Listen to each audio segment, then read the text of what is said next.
Yo, what is up, everybody? Welcome to another episode of Smart Minds, Good Times. Today, I have a very special guest, someone that also runs a podcast. So, special guest, introduce yourself. What's good, y'all? My name is Zach Kennedy, host of KennedyKulture podcast. I just want to appreciate y'all for letting me get on. This is my first podcast being on one. Yeah, bro. I appreciate you for coming on, bro, because I know a lot of people don't like to, work together and stuff. But, I mean, like I said, I appreciate you coming on, bro. I mean, it's definitely a pleasure meeting you, too, bro. Of course. I saw yours with Jalen. Yeah, and yeah. I was like, I found out y'all were around here, and I was like, yeah, I got to get on. Yeah, yo, it's such a coincidence, because literally before Jalen's, literally the day after, you did the one with Kid Rage before. And I was like, damn. You know what I'm saying? But when'd you start your podcast? Like around 6 months ago? The first video went up March 11th. March 11th, okay. Yeah, but it was in my mind to do one since like last November. Uh-huh. But I didn't know nothing about it. And then I kind of had other things lined up. Mm-hmm. But I would say around like around the end of February, Okay. I bought everything. Damn, yeah. How'd you go about buying everything? Did you was it like a long list and you're like, damn, or like was it like overwhelming? Yeah, cause I had looked at Joe Rogan's podcast, cause I watch his all the time. Same. So I had looked at what he had Mm-hmm. just to kind of get an idea of like what goes with what does something do, Mm-hmm.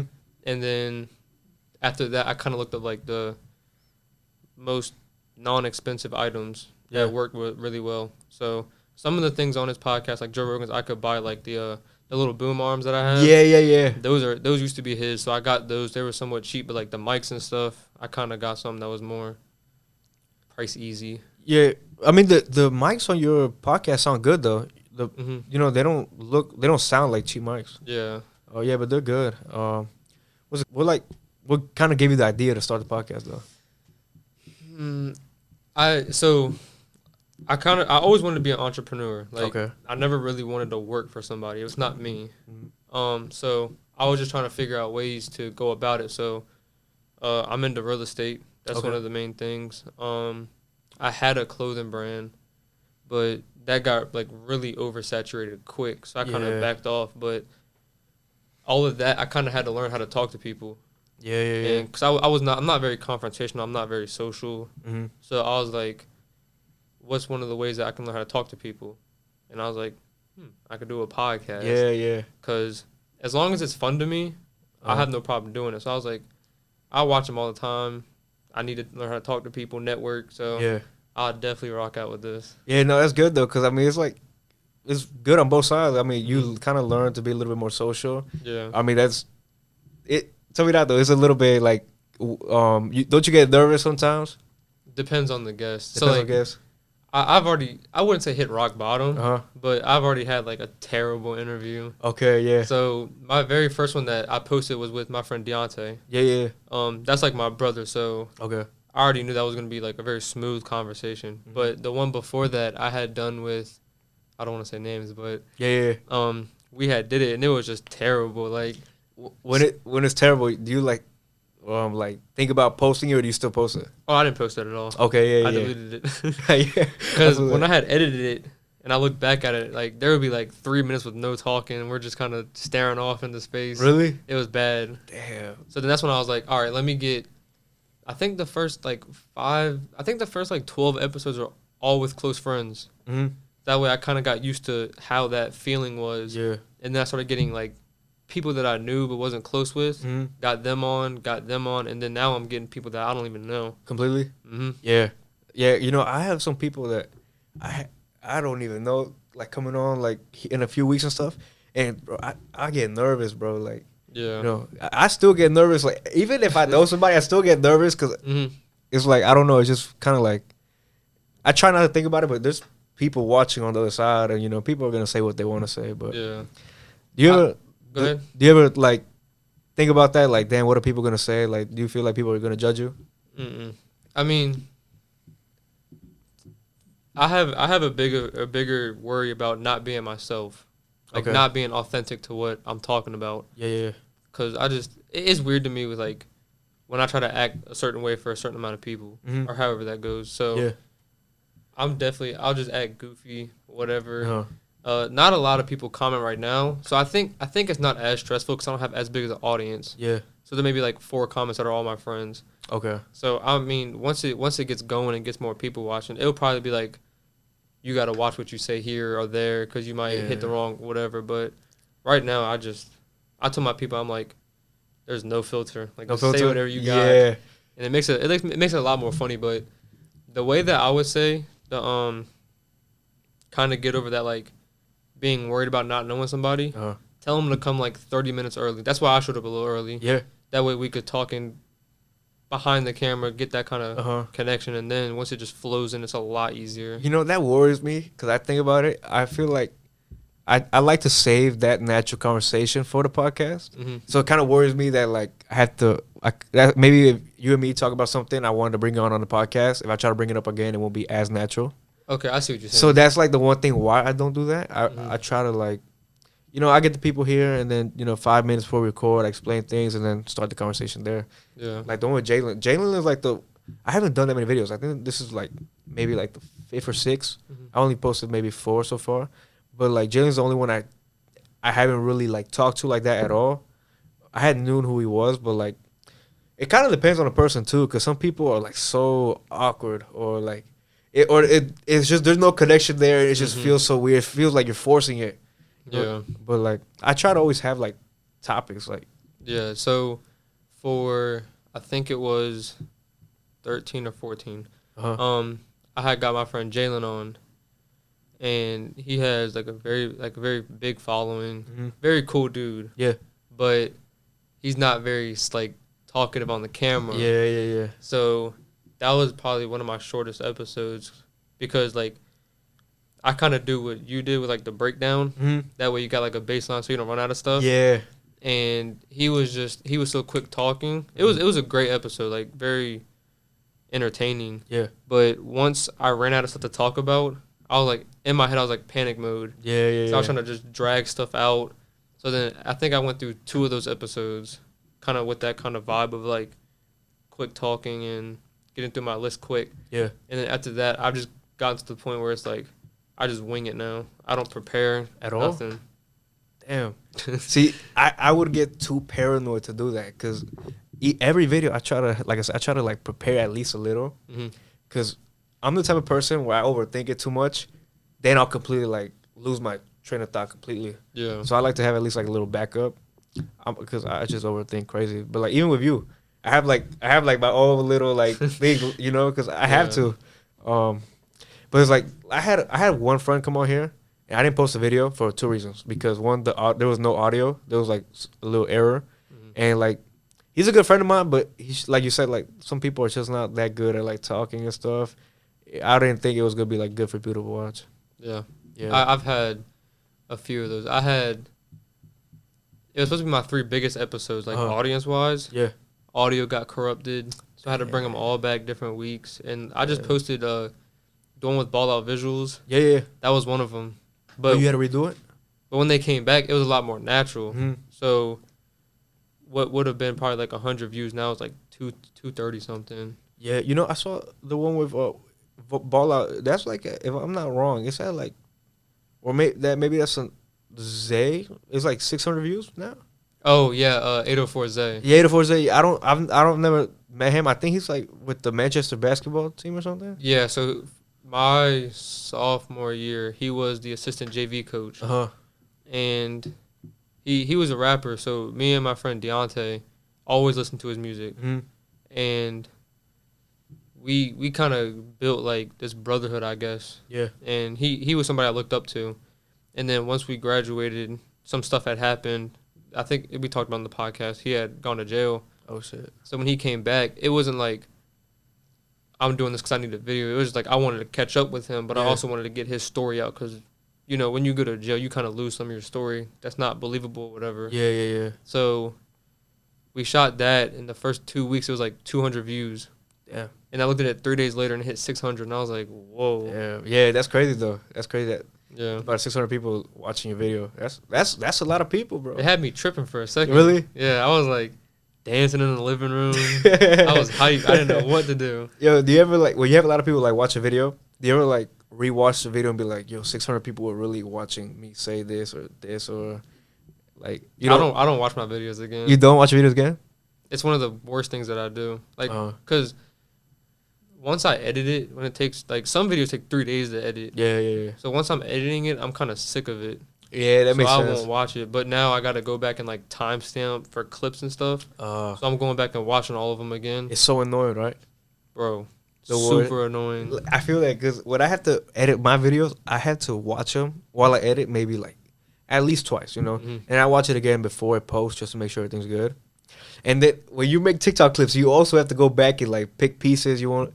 It's like you watch the same video over, like, 5 times. It's annoying. Bro, it is. It's not the worst thing, but it's not fun either. Yeah. I know, I had one. So when I first started, I had one camera. It was my phone. So it was, like, the over-the-top view. So it was seeing both of us.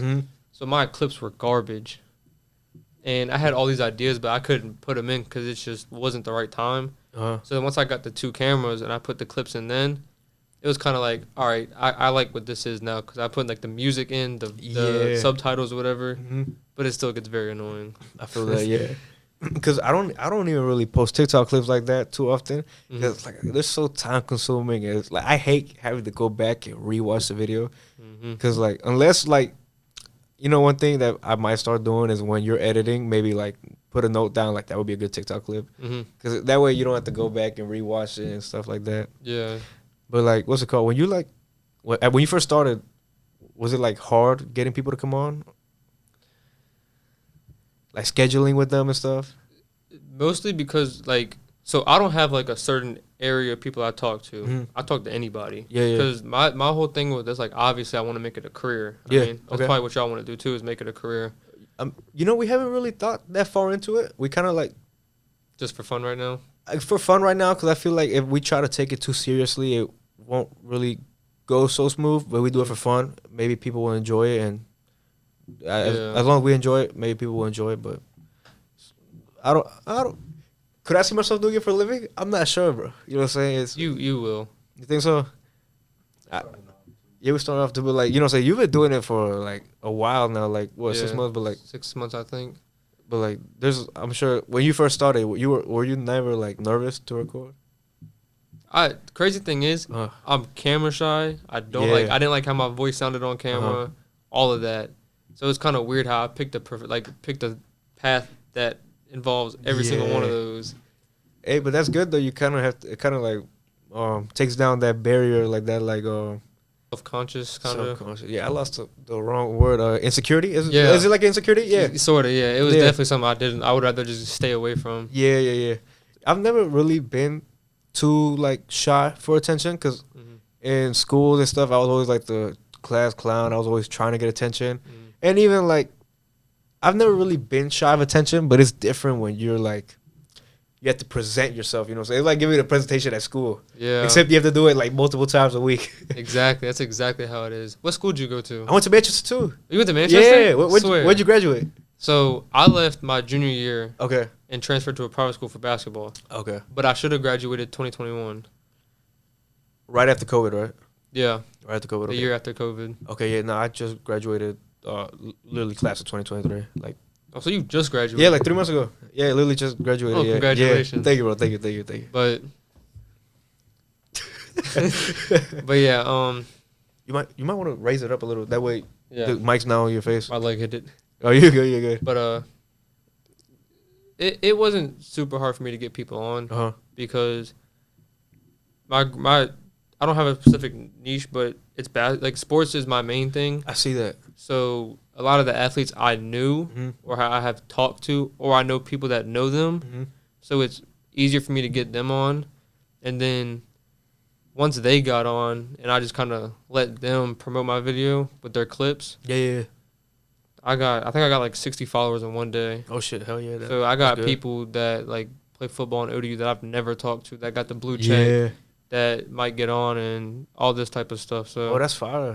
Yeah, you know I guess that's the good way of like, cause bringing people on, like bringing different people on is like also advertisement in a way. Cause I mean every time you post a video with different people, obviously those people want to repost it to their social media. People want to be seen. Yep. So it's like a new audience every single video. That's exactly how I do it. Makes sense. Yeah. So I do a lot of some videos I bring on the same friends. Mm-hmm. Just because like sometimes I can't get a new person every recording, Mm-hmm. so I just bring them in. But like getting new people is definitely like a good way to go. That's definitely what I do. Like my filler episodes will be like my closest friends because like I'm not branching to a new audience, but I'm getting great content like funny clips or like really deep talks or whatever. Like it's more like it's a lot more vulnerable when it comes to those close friends. So the clips and the actual content comes from them, and content comes from other people, obviously. That's more of like targeting new audiences and networking through their promotion. That's how I run it. Yeah, because I'm not lazy, but if I can do something the smartest way, I'd rather just do it that way. That's work for you, right? Mm-hmm. Yeah, because that's a good way to do it. But do you ever have those people that like just don't know how to like keep a conversation going? It's like you have to carry it.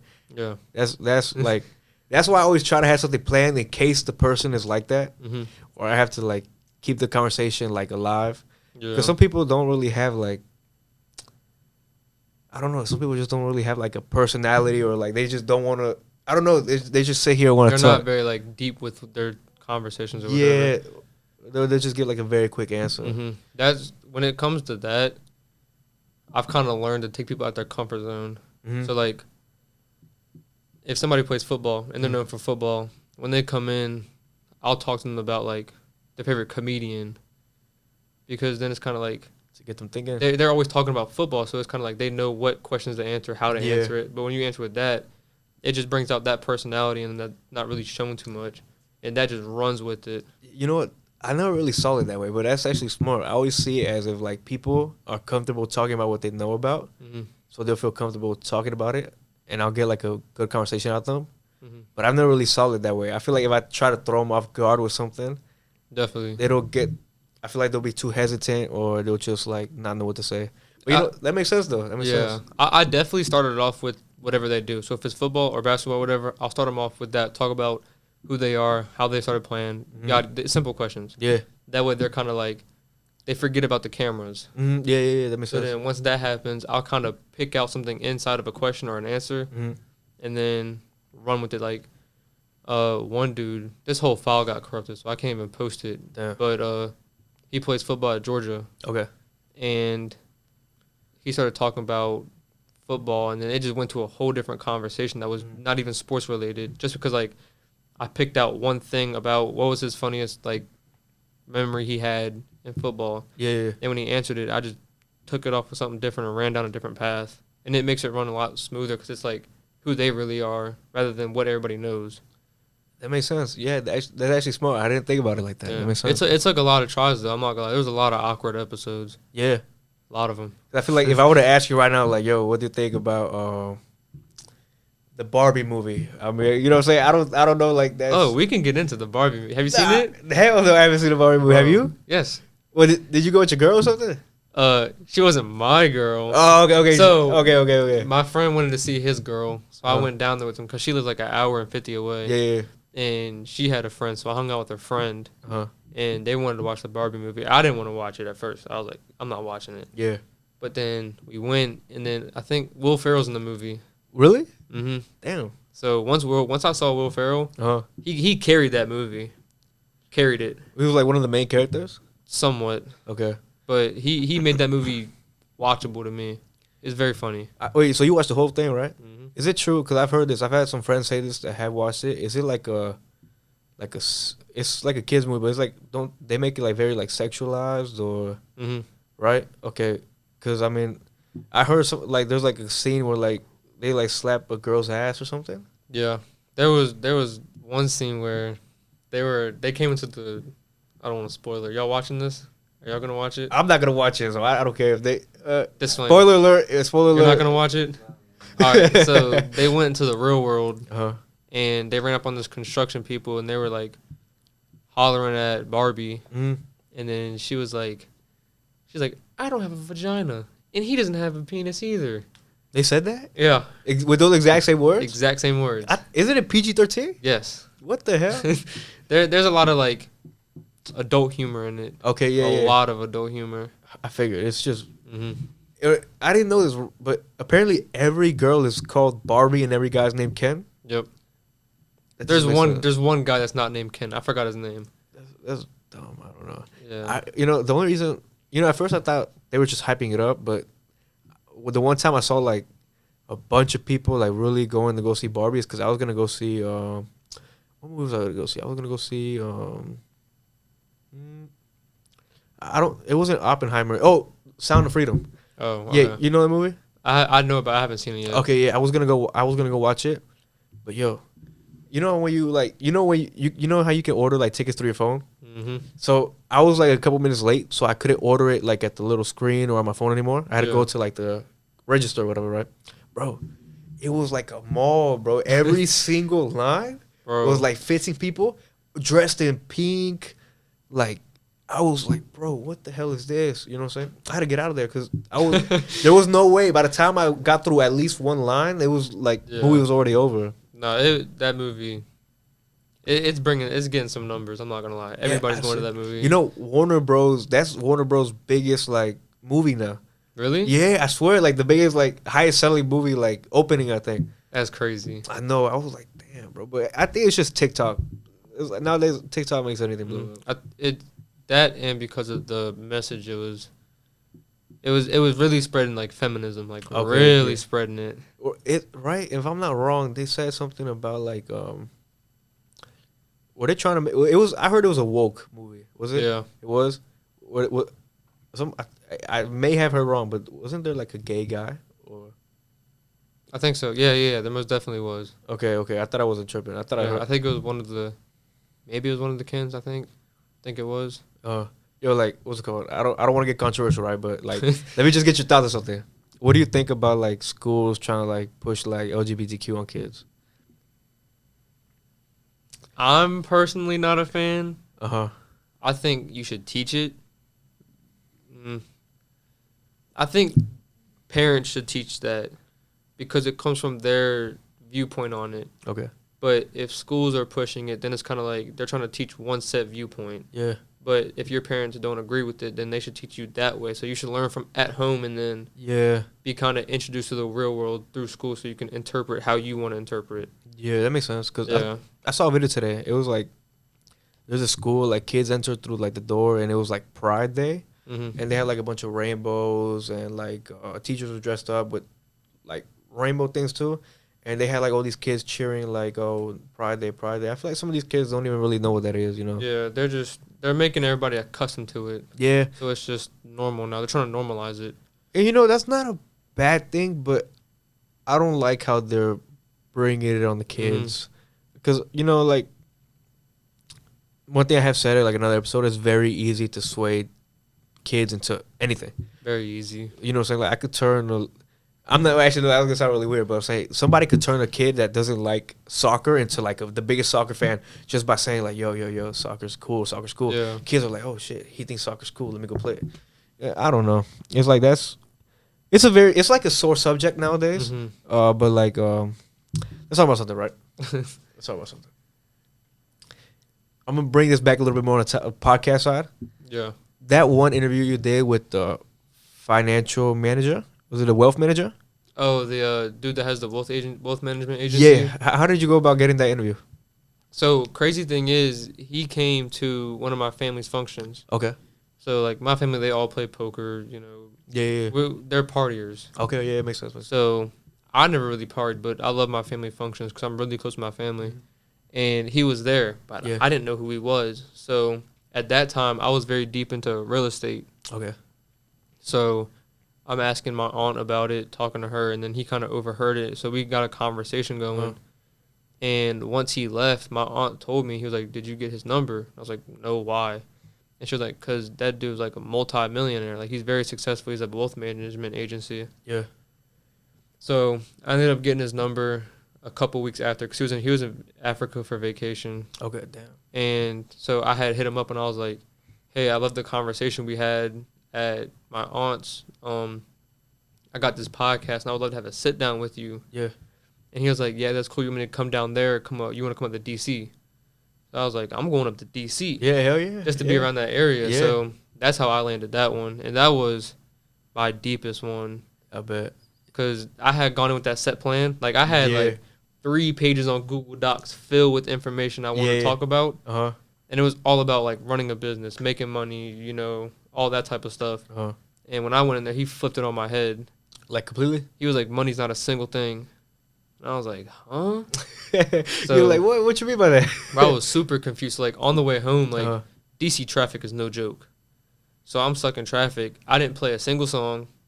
I played one YouTube video just to let time pass by. Yeah. But I was just on my phone watching that whole episode, like barely hearing the audio, just watching it. Because it was like, he's 40-something years old and he doesn't have kids or a wife because he was so driven by success. Yeah. So that's the path I was going down. So when he had told me all this stuff, it kind of like really flipped the switch on like how I should live.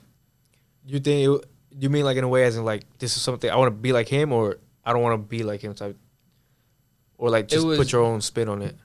I wanted to be like how he is now. Okay, yeah. Like how he understands life. Like he's very like value-based thinking. So when he makes a decision, it's about the most value he can gain from whatever situation he's in. So like adopting that kind of mentality definitely has opened me up to a lot of like greater decisions and smarter thinking. But like I don't want to be how his younger self was, because me and Kid Rage talked about it, but we value love number one. And I was kind of going away from that path just because I wanted success. So I kind of had to align both paths to make the path I'm going down now. Do you mean like love, like kind of keeping time away from your family, or like just friends, or, you know? Any kind of relationship. Okay, yeah. Whether it be like friendships, like I value friendships. Yeah. Real friendships. But also like having like that other person that like a wife, and then being able to have kids, like that type of love. Both sides of it is something I value very heavily. I think there's a balance in life, because obviously you could be like him and just keep that drive. I will say maybe I'm a little bit more leaning on that side, but I do also have like that like side to me where I want to have a kid. Just to, I mean, I don't think it's a difference, but like for me, how I see it, like, you know, my parents did a lot to come to U.S. I want to keep like the tradition. I want to keep my bloodline going. I feel like I at least owe them that. Yeah. So I definitely want to have like a son to carry the last name. But I mean, like, I feel like if you were to do what he did and just solely focus on that your whole life, dedicate your whole life to doing that, you could get a lot farther than if you were to settle with a family. I'm not saying you can't do both, but it's expenses and it's time consuming. It slows down, like it would slow you down with your goals, if that makes sense. A little, you know. I definitely get what you're saying. It kind of, to me, is not like a filter. Yeah. So it's kind of like, I want a relationship by all means. You know, if somebody were to walk in my life that could be the one, I'm not going to push her away. But then again, I'm able to see through a lot of the BS. Maybe like a girl trying to just hook up for the night, or trying to just, you know, be there because of my podcast. Like a lot of females had hit me up after like my podcast started getting numbers. Oh yeah.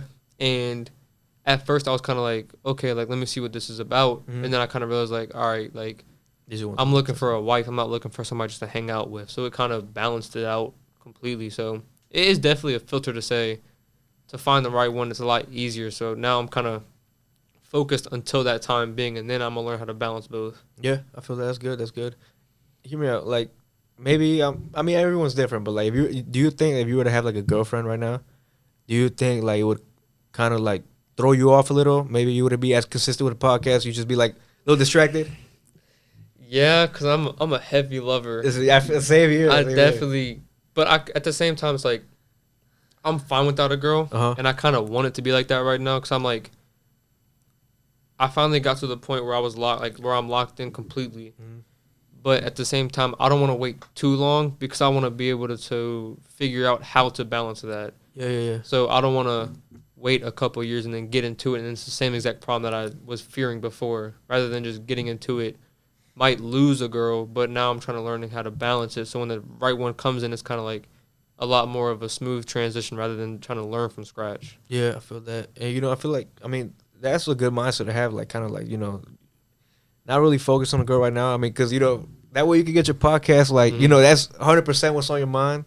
because I feel like with me, it's like I put like when I'm doing something, I put like 100% into it. Mm-hmm. Even when I had a girl, you know what I'm saying, I would, you know what I'm Yeah. saying, like, but you don't understand, bro. Like, you know, I stopped putting my focus on like everything, bro. You know what I'm saying? I was literally, so I trade stocks, you know what I'm saying? So like, that you know, I completely stopped doing that just because I was so focused on her and I didn't have time.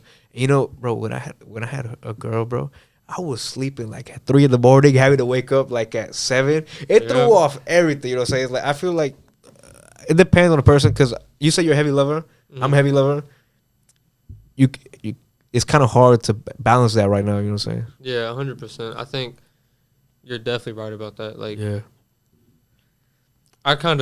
I've been in both situations to where I had not focused on a girl Mm-hmm. and focused on my career. Yeah. And I lost her because I was like over obsessing on my career, and I pushed her away.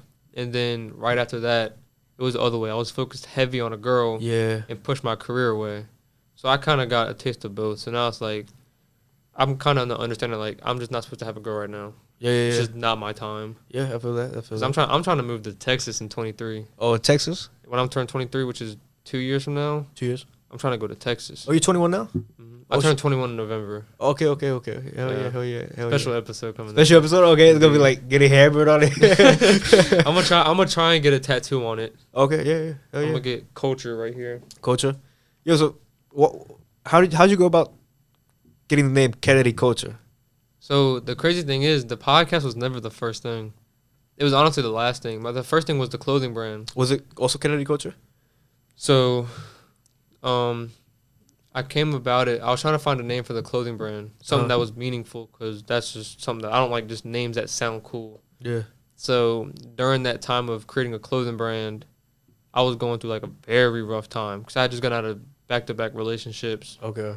With people that I like highly valued. Okay. So I was trying to build like this kind of like image in my head of how I want my life to look. Mm-hmm. And then through that, I would have to figure out how I'd have to go about it. So I talk about it every episode. People are tired of hearing about this, but like I adapted this thing called the ice bath. Ice bath. You heard of it? I mean, like every morning you just have an ice bath? Okay. So in December, I had like the big giant horse trough, 100-gallon, and I let it freeze overnight because it was winter. Uh-huh. And I would just get in every day. I did it for like 122 days in a row. Damn. So doing all of that, I kind of got the idea of like creating a culture for myself. Okay. And like it's just something that allowed me to turn into the person that I am today. So my last name being Kennedy, I was like, I'm going to change the C to turn to a K. So it's KennedyKulture, and I'm going to just turn the K's backwards and connect them. So that's how I came about that. That's fine. That's fine. What's it called?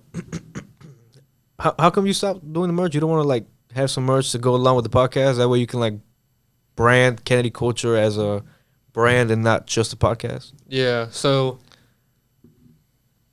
I always had the idea of doing it. Yeah. But I didn't have like that hunger of doing it, if that makes sense. Yeah, that makes sense. So I just didn't have a name for myself to get my clothing out. Because, like, there's people around here that I know personally, like Cozy Fashion. I don't know if you've heard of him. I have not. Juvie. He's growing big. Like, he had Duke Dennis wearing his stuff. Damn. Yeah, and Kai. So there's a lot of people. Sinat. Damn. Mm-hmm. Yeah. Oh, shit. Kid Rage's clothing brand's blowing up right now. Uh-huh. So I didn't have the hunger to compete with them. Okay, that makes sense. To get my name out for clothing. Mm-hmm. So now that, you know, this is starting to roll, I'm thinking about sometime next year dropping it. Yeah. Because I have a bunch of ideas, and it's the same name, so it correlates with the ideas. Mm-hmm. But I had to build my name through something else and then incorporate that into it. So that way you want to go full throttle on one thing. Yeah. That would kind of give you, I guess the podcast will give you that push, right? Yeah. So it wouldn't really be like, oh, that's Kid Rage's clothing. It'd be like, oh, that's off KennedyKulture's podcast. That's a tough shirt. Let me wear it. Yeah. So that's how I'm going to do it. Because I'm going to do, like, clothing brand ideas. Like, you know how people have, like, a shirt from, like, a saying that they say during the podcast or, like, the intro or something. Uh-huh. But I'm going to do, like, an actual clothing brand, like, because the double K to me looks designer. Yeah. So I'm definitely going to do, like, sets, like shorts and a T-shirt that you could wear, like, streetwear. Yeah. And then just use my name from the podcast to slap it on there and then have that advertise it itself. That's smart. What's it called? So, when you started the podcast, what's like the biggest challenge you first like got into? Like you didn't think about it until you actually started doing the podcast. The audio. The audio. That because I didn't realize it, but when I had my YouTube, as I mentioned previously, the audio was through camera. Yeah. So I was like, I'm gonna just do it like that. And then in my head, I was like, wait, I bought mics, so how do I use a mic? Yeah. So it took me like 3 weeks to figure out how to use like what app, how to do it, whatever. I hit up like a bunch of people, and then I finally got it.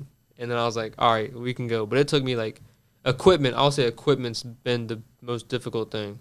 It's taken me weeks to figure out how to use everything, and I still don't know how to use everything. I feel that it'd be like that. Indeed. Cause I'll tell you, like, before we started this shit, bro, I had never touched a camera in my life. Bro. You know what I'm saying? It all came so quick, cause like, bro, you know what I'm saying? I didn't even know how to work a microphone, you know.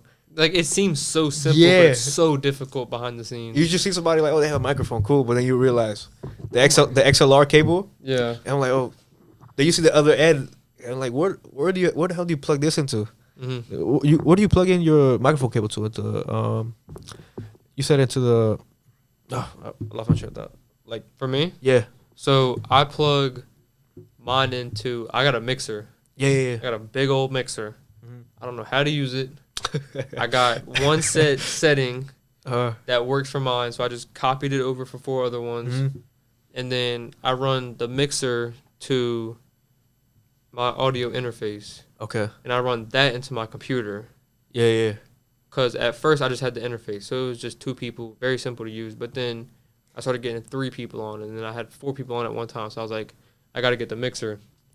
Yo, my bad. Quick question. Go ahead. Because you said like you had 3 people.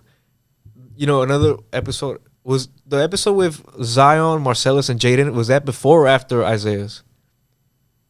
That was after. Okay, so the reason why I know them is because I went to middle school with them, so like I knew them for a while now. That's the first video I saw of yours was Isaiah's, because he like posted it. Yeah. And so I followed him all that was shit, you know. But the one with the one with Marcellus, Zion, and Jaden, if you only have, you said you only have 2 cameras? How did, everyone had their own camera shot though. How did you do it? So the way I did it was Zion, and so I had 3 cameras. I had my 2 camcorders and I had my phone. Okay. So I gave the person who I thought was going to be like the most talkative and funny their own camera, which was Jaden. Jaden's hilarious. Yeah. So I gave the phone to Marcellus and Zion. But in the clips, I kind of zoomed in on each one of them and did it that way. Okay. You know, the reason, the way I saw it, I thought maybe like you just put one camera and like had 2 people one shot, and then you went and like zoomed it into that one person each time they talked. Yeah, I think I did it for some of the video, but then I just got bored and just kept them both in. Yeah. Is that the biggest like amount of people you had, like you and 3 others? I just did one more video. That one hit like 3.5. Like we were running out of storage for cameras and phones were dying. Damn. I don't know how I'm gonna do that video, but that one was hilarious. What's it called? You got like SD cards, or do you have like one of those SSD drives? Yeah, the external drives. Yeah. I just bought one. Okay, yeah, those are lifesavers. Cause what did you used to have to like clear out every SD card after every video? Yeah, so my computer, it's a MSI. It has a lot of storage because it's a gaming computer. So I think like last week I got a notification saying like, yo, you're about to run out of storage. So I have every video from 28 up when I had moved into the studio and got the 2 separate camera angles. Yeah. So I'm trying to put all those on Spotify and Apple Podcast. Yeah. So I went to go do it, and they're like, oh, you need a copyright notice, and that costs like $150, and it'll take like 3 weeks to get it. A copyright notice? So like if anybody were to copy my podcast, whatever, they get copyright claimed. Okay. Is it a $150 one-time payment? I think for the attorney it is. That's what. So I haven't looked deep into it, but I asked some of my family members because they're deep into it, and they said that's about where it'll land. It's like $150. Okay, I mean that's not too bad. Yeah, I've thought about putting the podcast on Spotify and Apple Music. There's like a website. It's like, I guess like there's like a website where you pay like $40 a month, and it automatically puts your videos into like every podcast. So that's what I was getting. Yeah. But I had to get some kind of external link for it, so that it was my link. So I had to go into there, and it's like this distributor app. Yeah. And I had to do all that, and then that's what needs the copyright notice. So then nothing can get copied or anything. That makes sense. Because when you post your podcast on YouTube, do you like ever like have you gotten like a copyright notice for like playing a song or something like that? Yeah. One of my videos. Have you seen the one with the trio? That's with me, Kid Rage, and my friend Deontay. I think I saw it. I didn't click on the video, but I saw it like it was one of your videos. But I didn't. So crazy story is we recorded that a couple weeks before. Yeah. And I posted it. And it got taken down. Like they deleted the video. Damn. I got my first strike already. Oh, you did? Because we were talking about, I don't want to say it on here because I don't want to, but we were talking about some stuff that I guess wasn't supposed to be talked about. Really? So we had to go back at 1 o'clock, 12 o'clock in the morning, or at night, whatever, however you say it, and reshoot it. You had to reshoot it? I got to ask though, right? When you reshoot a video, does it feel like not as natural because you just did it, or? We kind of changed the topics. Okay. So that's one of the things that I like about how I do it is not planning it out. Is because if something does happen, I can just branch it down something else. So, like, to be honest, I'll go back and watch my videos, and I don't remember any of it. That's good, though. That's good. Yeah, but I'm pretty sure I got, like, 6 or 5 copyright claims. But those videos, not all the copyright claims get taken down. You can't monetize them, right? Yeah. So they don't strike you. They don't nothing. It has no effect on your video. You just can't get monetized. On that video, right? Okay. And after, like, a certain amount, I think after 3 strikes, you can't get monetized ever, or they take your channel down, right? They take your channel down. Yeah. So the second strike, the first strike's a warning. Second strike, I don't know what it is. Third strike, they take it down. When you like had to get your podcast intro, right? The audio you used, you had to make sure it was like copyright free and stuff like that. Yeah, we used the instrumental. Okay. So that way they can't claim it. Yeah. Well, so you could get like an instrumental of like an actual song and put it on there. So the old one that I had. You seen the old one, right? With the white screen and spins up. Yeah. So that was just a J. Cole type beat. Okay, yeah. And then for the new one that Kid Rage did? He made, we took Money Trees by Kendrick Lamar.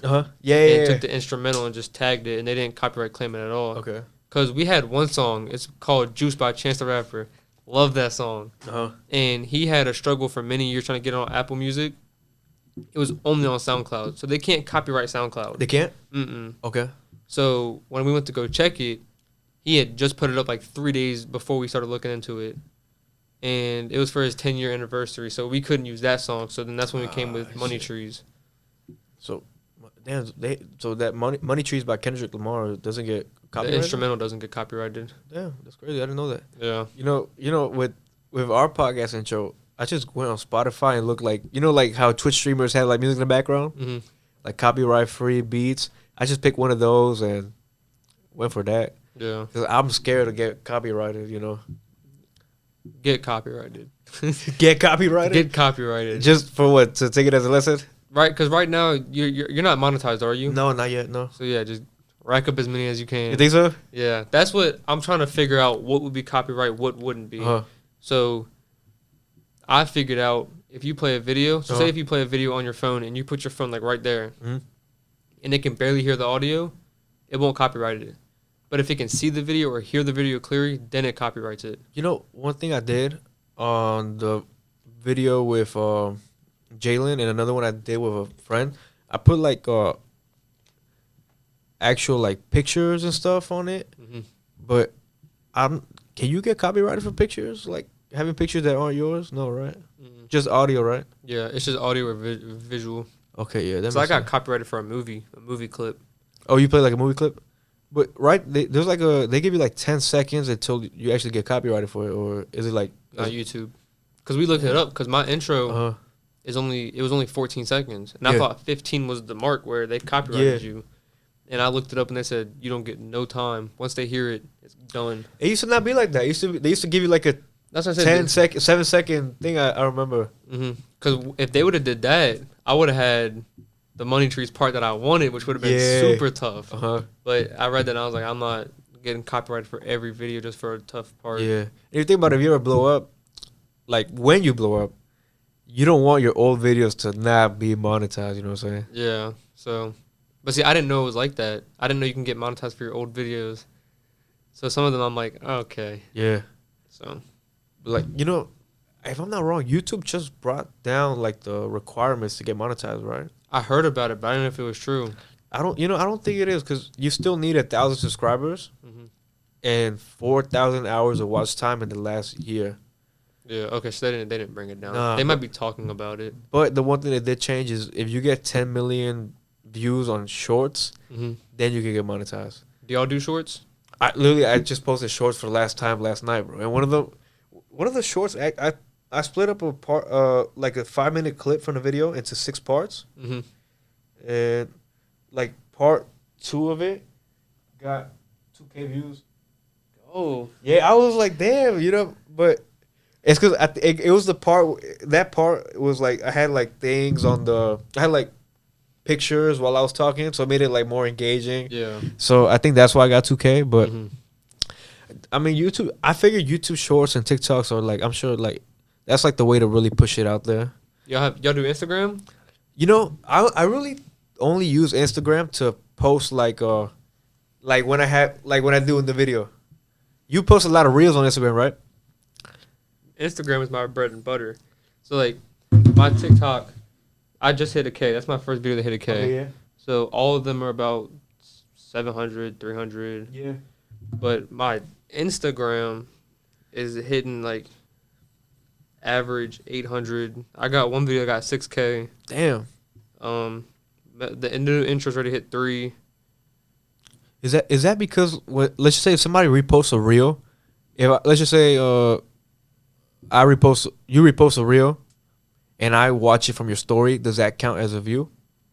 I'm not sure, but the way that I do my reels is I'll give it enough time in the beginning. So like right before a funny part on the story will cut off. So they have to go click and watch the funny part, and then that's how I get my views. Okay, that's smart. Yeah, it takes a lot of work though. I feel that. But definitely get on Instagram. Instagram Reels is where it's at. I figured more people. I feel like I always thought like TikTok was like the way to go. TikTok is definitely the way to go, but I think it's for me personally because I got more followers on Instagram. Okay, I know more people. And a lot more. Everybody has Instagram, so that's true. And everybody knows how to use it, so it's easier for people to repost it. Yeah, that's true. I guess people don't really go out their way to repost a TikTok clip. Yeah. When you use TikTok, have you noticed like you know how you put like the hashtags and stuff and you post it, you know it's gonna be a video that does good because like right away it'll start getting views. You know what I'm saying? Like I feel like there's like a thing TikTok does where they push it onto like a little algorithm, for, like the first couple, like for like the first hour, like within that first hour, it'll get a lot of views, but then after that it'll slow down. Yeah, that definitely happens. Like I'll bang out 100 in like 5 minutes. Yeah, and then it'll just drop fast. Yeah, I know. I talked to you know who Flashy Saya is? Nah, I don't. I'll show you. I had one with him, but he was one of the ones that got corrupted. I was my bad, bro. We don't have the best service here, and it's good. We're working on getting Wi-Fi soon. Oh no, you're good. It's loading up.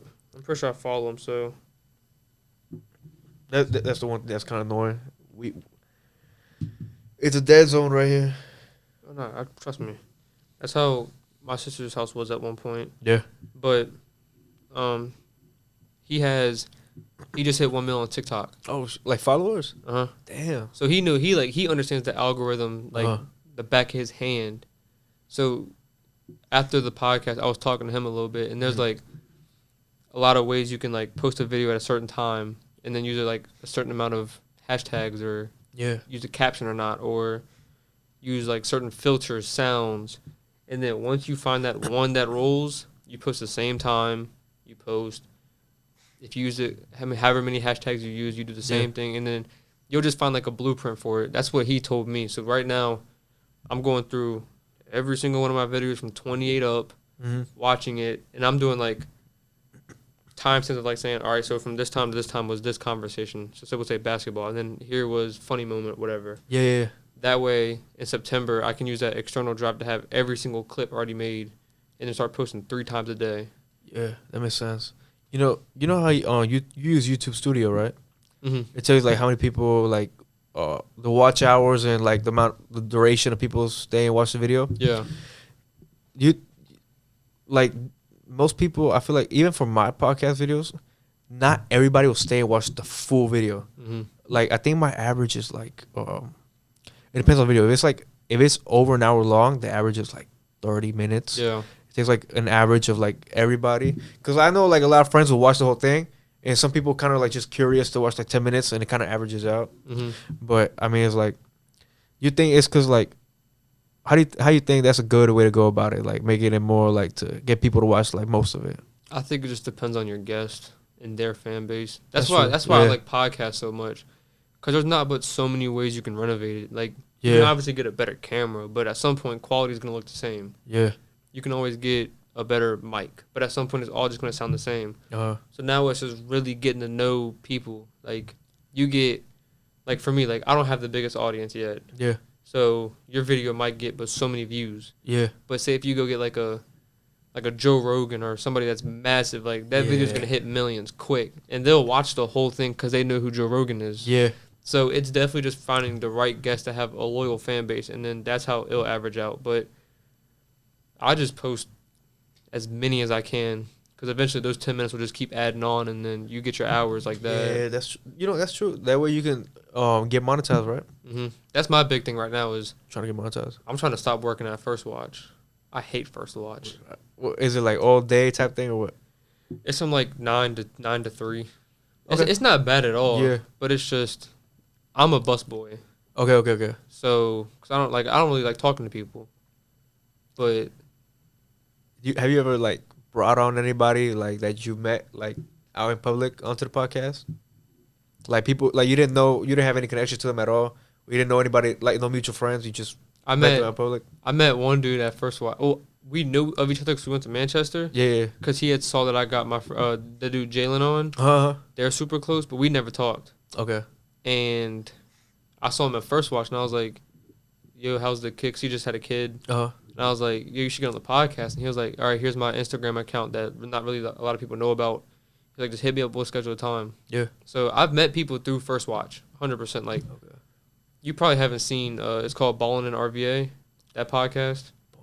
I haven't. Is it a good podcast? Yeah, it's sports themed, but I saw him at First Watch. I didn't talk to him because I was nervous. I'm not gonna lie, but we've gotten in contact now. So I've definitely met people in First Watch to get on here. Okay. That's good. Do you ever like? I'm sure a bunch of people hit you up all the time, like, "Yo, let's do a video, let's do a podcast, are you like selective on who you bring on, or are you like Now I am. That you are? Because at first I was just getting anybody, Yeah. everybody to get through. But now that I've got some like bigger names, I don't want to sound Hollywood because I'm not Hollywood. Yeah, I feel that. But now that I've got bigger names, you always got those people that just want to come on there and talk their talk and just chat. All they want to do is just chat. Some people want to go out there and put out like an image to people, and it's like they're not really here for the good of podcasts. They're just trying to be like attention seeking and stuff. Yeah. I mean, I feel like it's kind of easy to tell who's like that and who's not. Even like from social media, like no offense to people, right? But if I see a social media page and it's just them posting like a bunch of dumb stuff, then I'm like, all right, I'll most likely avoid them, right? Unless I know the person in person, I'm like, all right, in person he's cool and stuff. But yeah, I try to like be, because I mean, like I've just started posting videos 2 weeks ago, right? But like, there's people that want to get on it, and some people like, I'm like, bro, it's like, what can you really bring? Yeah. It's like I feel like some of them are just there for the attention. Like you could tell sometimes. I don't know. Yeah. Have you ever had somebody like that? They just come on here and just talk bullshit and like, as in like, not even like, I mean, you can bullshit and make it entertaining, but I mean like bullshit as in like yeah, bro, my shoes, I just got these last week. Oh yeah, like I don't know. It's just no. I've never had like all of my friends, like me, like sometimes I just bullshit through a podcast. Like I'll just chat the whole time, but like you said, it's entertainment, it's comedy, it's content. Yeah, it's good content. That's how half my friends are. Like, I'll tell y'all after, but I got like kind of a new system that I'm going down, and it's just BS. Yeah, but it's good BS. But I've had people that I know personally that individual is good, by all means, like I would love to have that person on because they got something to talk about. Mm-hmm. But they want to bring their friend on, and their friend might throw it off, right? So I've already told myself like, yeah, they can't get on because like for me now it's becoming a business, like as it should. So now it's like, okay, this is my image, this is what I'm gonna have. So now I'm not super selective, but it's getting to the point where it's like I'm going to people's page and looking at it and trying to figure out who they are as much as I can. Stuff like that. Do you ever like? I mean, you said most of the people you said you've brought on like your friends and stuff, but like the people you don't know, do you try to do a little bit research like with what you can, like Instagram or something like that? Kind of get a feel of what they like, what they do, you know? No, maybe I don't want to sound like a stalker, but I do that. You know I mean I understand why you do, like because you kind of like I'm not as much as an overthinker. I'm very just whatever happens. Yeah, I wish I was like that, bro. So when they get on, I don't want to do too much research because then I'll start overthinking. I'll be like, all right, I got to get this point across. And it makes it stressful for me. Okay. So I'll tell them to come a little bit early. What I'm trying to do now is hang out with them like days before. Yeah. So maybe like go out, grab some food, go to Topgolf, go bowling, something that's cordial. But obviously I don't have funds for that yet. So I want to make it like a paid little hangout time. Yeah. So they'll just be like, they're more inclined to do it. And then that way I can get to know them outside of the interview or the podcast or the conversation. And then when it goes into it, now it's a lot more smooth. I know who they are without having to do research on what they're putting up. Because that's my thing. I don't want to talk about what you're putting up on the internet because everybody sees it. Yeah. I want to know, like, who's behind the basketball, who's behind the pads, who's behind the mic, whatever that may be. You know, that actually gets me thinking a lot. Like, that's an interesting way to go about it. Because, like, me, I'm like, all right. My mindset is, like, even with you, like, I mean, right now, we've been talking about other things, but my mindset was, like, if I bring somebody on, I'm not going to bring you on. You're a podcaster, right? Mm-hmm. I'm not going to bring you on and talk about soccer. You know what I'm saying? But Jalen, he's a rapper, right? I wasn't going to bring him on and talk about toys. I don't know. Like, you know what I'm saying? I just feel like, but I didn't see it that way, but that makes sense, though. Yeah, I would. The only thing with that is you got to be careful because you want to get something that they're knowledgeable in. Yeah. Because in that way, they're not just chatting. Yeah. Giving out false information. So that's why I'm trying to hang out with them beforehand. Mm-hmm. So I can figure out, okay, what do they like to talk about? What do they kind of know something in? And then just kind of run with that. But it definitely, it's worked for me personally because I can just chat. Yeah. I for some reason, when I'm like in person, I don't like talking, but when I get behind the mic, I'll talk all day. Like that 5-hour podcast, like that was easy to me. Yeah. You know, I'm scared to do that, like kind of wing it, because I feel like since I overthink it, I'll start overthinking during it, and I'll just, because I overthink so much, I'll go completely blank, and I wouldn't know what to bring up. And like I said, some people don't really bring their own conversation. Mm-hmm. So when I feel like I have to carry the conversation, it's kind of gets stressful. Yeah. You know what I'm saying? I say it's easier for me because I've definitely had terrible episodes. Yeah. Definitely had, not the best. But, like, me and that person are super cool. And I would get them back on. Yeah. But I've had my fair share, so now it's kind of like, I understand what it's like to have a bad episode. Yeah. So. And that's kind of, like, inevitable, right? It's going to happen. Yeah, it's going to happen regardless. Like, you've only been doing it for 2 weeks, right? Yeah. Recording and posting for 2 weeks. Yeah.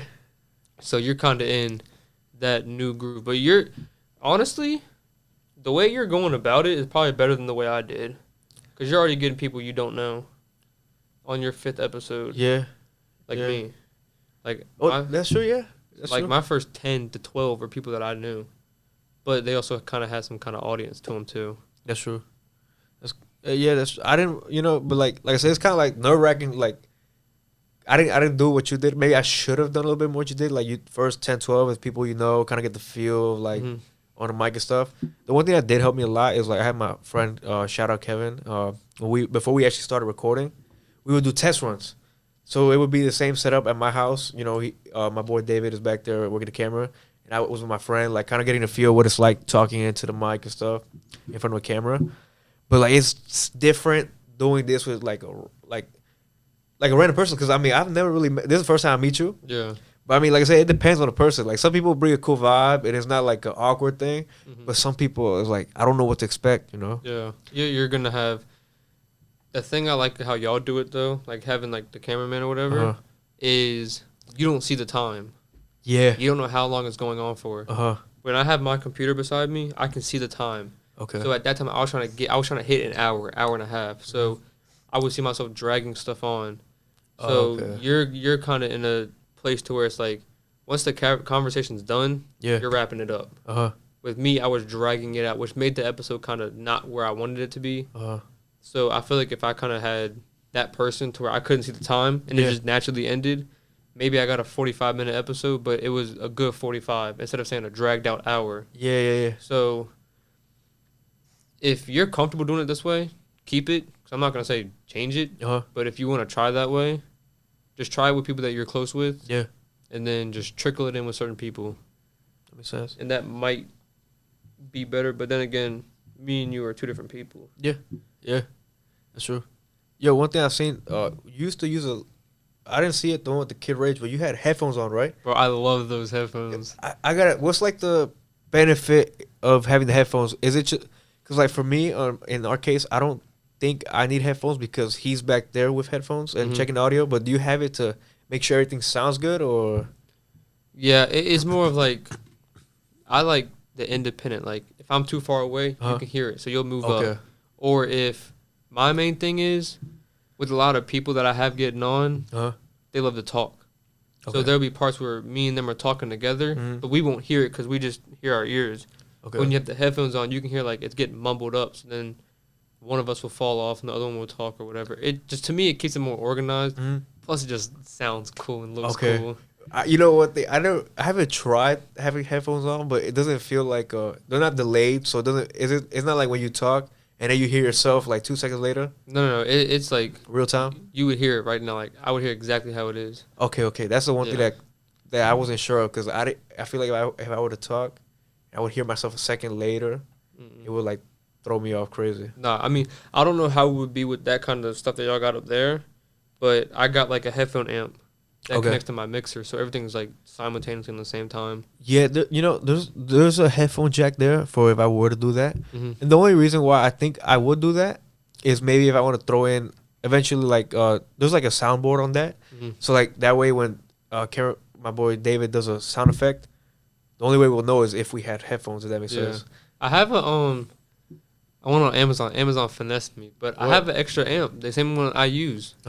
And I know how it works, so if y'all do get to that point, I have it. It's literally in the back of my trunk right now. Wait, so what is it? Like it's like a headphone amp? So yeah. What does it do?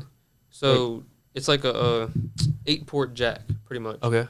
And it's probably like this long, and it just has 8 ports where you can put headphones in. But it just allows it to connect to whatever you're using. Okay. So because you could plug it into there. I don't know how that works. That might work perfectly. Yeah. But when you start getting more people on, you got those additional amps. Yeah. And then that one amp plugs into whatever that probably. So you're saying like there's one it's like a board with like 8 headphone jacks? Yeah. And on the other side is like one connector?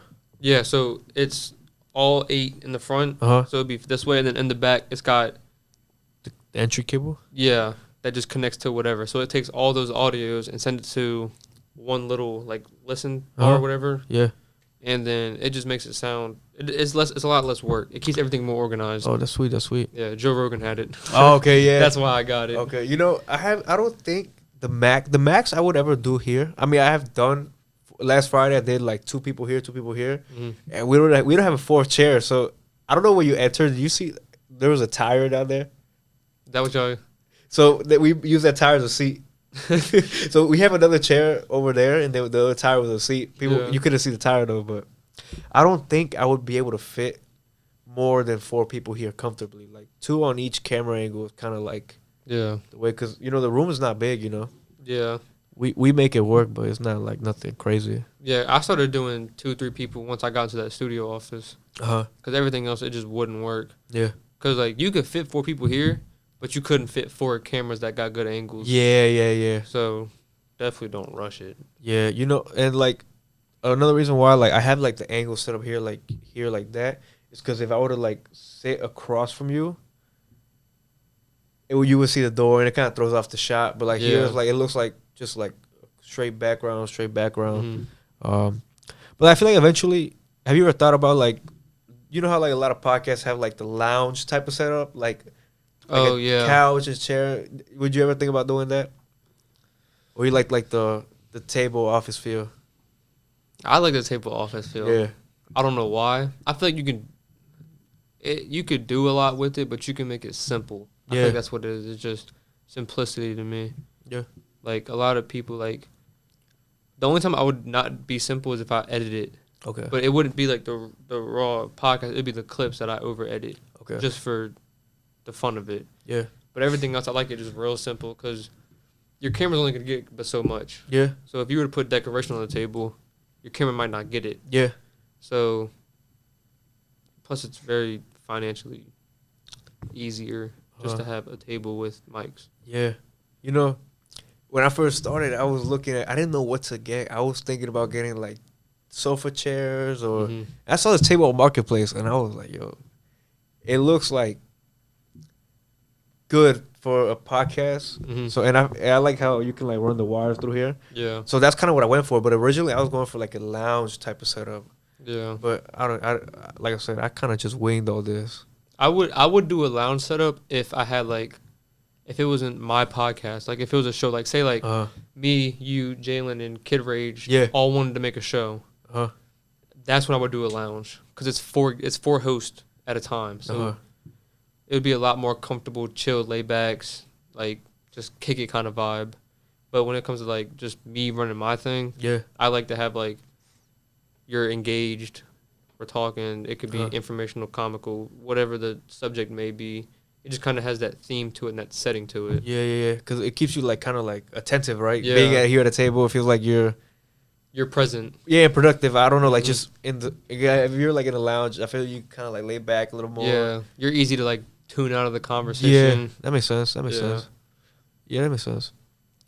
Hold on, bro. I'm gonna edit this out. I completely lost my train of thought. I'm not good at free flowing like you, bro. You're good. I'll give you that. You're really good at like free flowing. Bro, there's been many episodes where I just wasn't good at it. At this point, that's kind of like where the experience comes from. Because I mean, you've done what 41 episodes, right? 43. 43. Jesus Christ. Yeah, that's a lot, bro. I mean, I'm sure you were to go from the first episode to like one of your most recent episodes, like. You feel like you're less awkward, or were you a little awkward in your first episodes? The intro was super awkward. You did an intro for your podcast? Yeah, for the very first one. I was like, first podcast, man. Like it was super ugh. But like, flow of conversation, not really. 'Cause I think it's just my first guest that I had that I didn't know was super awkward. But I don't think I showed it to be super awkward. But to me, like, I was kind of like, what am I going to talk about next? I wasn't really, like, listening to his conversation. I was like, what's the next bullet point, whatever. Yeah. So then once that all got over, I'm like, now I'm listening to conversation and picking out points in the conversation to make a bullet point that I can go off to. That makes sense. Because, you know, people don't see, like, people just see, like, what they see on the screen. They don't see, like, what's on the other side of the camera. But, like, running a podcast and actually trying to, like, make it watchable and, like, good and like actually keep the conversation natural is hard. It's stressful. You know, it's kind of hard. You know, very stressful. Cause like I could just tell anybody to show up, and like I'm not, like I said, I'm not good at winging it, and it would just be like the most awkward video ever. Yeah, I don't know if you do this too, right? But I have like in my notes I'll plan for each video, but I also have like topics like to pick and choose for like one video or something like that. Yeah, I had like story times and then topics or like certain jokes. Literally, I have like I guess it's like a brainstorm type thing. If I see something that like could be a topic or I could talk about it and I just never get to my mind, write it down. You know what I'm saying? Or if I don't use that, that might give me an idea for something else. Yeah. So one of the ways that I kind of comforted myself with the idea of free flowing is learning as much as I can about everything. That makes sense. So like if somebody brings up a conversation, whatever. Yeah. Like it could be something about like politics. Yeah. I want to be knowledgeable enough to where I can carry a decent conversation in that subject. Yeah, that makes sense. So right now, going through it is obviously I got goals lined up, but it's a lot about learning the process right now. So I'm trying to get, I call it Project Bounty Hunter. Why you call it Project Bounty Hunter? I'm trying to go out and find certain guests that have certain skills in life and bring them on. So I might go out and get a politician. So then that whole episode's about politics. So even though I might not be as knowledgeable, I have 3 hours to learn as much as I can. Yeah. Or I might go get a comedian so I can learn like delivery on jokes, how to tell a joke, learn certain jokes, how they carry themselves. And I got like a list of maybe like 50 different subjects that I want to learn about. Like I got one like for a conspiracy theorist. Oh yeah, hell yeah. So it's just stuff like that I really want to learn about that I can get somebody on so it's content from me. Yeah. But I'm also learning so I'm being able to carry a conversation with anybody that gets on. That makes sense. That's the theme I'm kind of going for, because I named my podcast Smart Minds, Good Times. Mm-hmm. The good time side is like I saw it as like me and my friends bullshitting around, and the Smart Mind side is like people come on and like talk about the thing. Like the first episode, I brought on a friend who runs a car club, and literally that episode was just him talking about how he runs that car club. Yeah. But yeah, that's a good way to go about it, because at the same time, I feel like you learn what they gotta say, and then people also kind of like pick up from that. Yeah. Plus, it makes it a lot more like authentic, because like I'm the person that I think before I talk, but I don't hold like, oh, will this look weird if I say it this way or whatever. Okay. It's just kind of like make sure I don't say the wrong thing. Mm-hmm. But if somebody tells me something that I don't know anything about, you'll see it on my face. Yeah. And it's usually like a goofy kind of way. So me not being knowledgeable in whatever subject that may be, that would probably end up being a funny episode anyway, just because of my reaction to everything that they're saying. Okay, yeah. So like if they're talking about something I don't know, I will be like, yo, what the hell are you talking about? Yeah, and that's good though. At least you're not gonna try to like pretend like you know what they're talking about. Yeah. So I don't hide nothing like that. I think that's why I'm more open to learning through my podcast instead of trying to learn outside of it, so I look like I'm perfect when I get on. Yeah, that makes sense. You know, I feel I guess that's one thing I try to do. That's why, like I said, I plan my videos, because like when I bring on certain people, let's just say I would bring on a doctor, I would try to at least know a little bit the basics, just so I can make conversation or kind of understand what they're saying. But that's just me overthinking. But like free flowing is definitely like hard, I guess. Maybe you might get used to it eventually, but like I feel like free flowing is hard. The perfect way I can describe it is free flowing to me is all that equipment over there. Takes a lot of time out. They both work. Like I edit my videos and y'all use that, so you're saving a lot of time on transitions. Yeah, I'm using a lot of time on transitions. I'm not putting a lot of time on what conversation is going to be or whatever, but you had to take time to plan out the video and learn about that person a little bit. Yeah. So it's just more about time management personally. That's true. You know, yeah, because, you know, I can't imagine, because, I mean, I haven't tried to edit the way you edit, like pull out the SD card and try to piece it together. I'll be honest, I don't think it would take me some time to, like, definitely learn that, but, like, but yeah, bro, my bad, fuck, I lost my train of thought right there too, bro. You're good.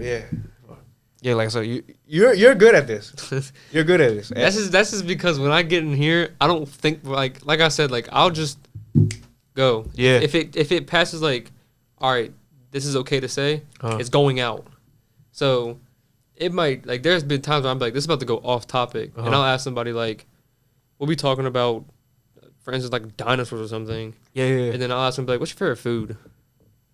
And they're like, what? Yeah, because then their reaction, they'd be like, yo, what is this guy talking about? And then that makes it funny, and then that just makes it a funny conversation getting into it. Yeah, because like here, like I'm also like kind of like learning, okay, you know, I'm kind of getting a different perspective. Like, okay, you know, that makes sense.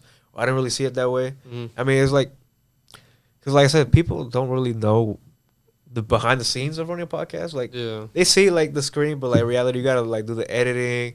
You gotta like I feel like, tell me now, is it hard for you to like schedule with people, or like or they'll tell you a certain day, and then, oh, I can't make it.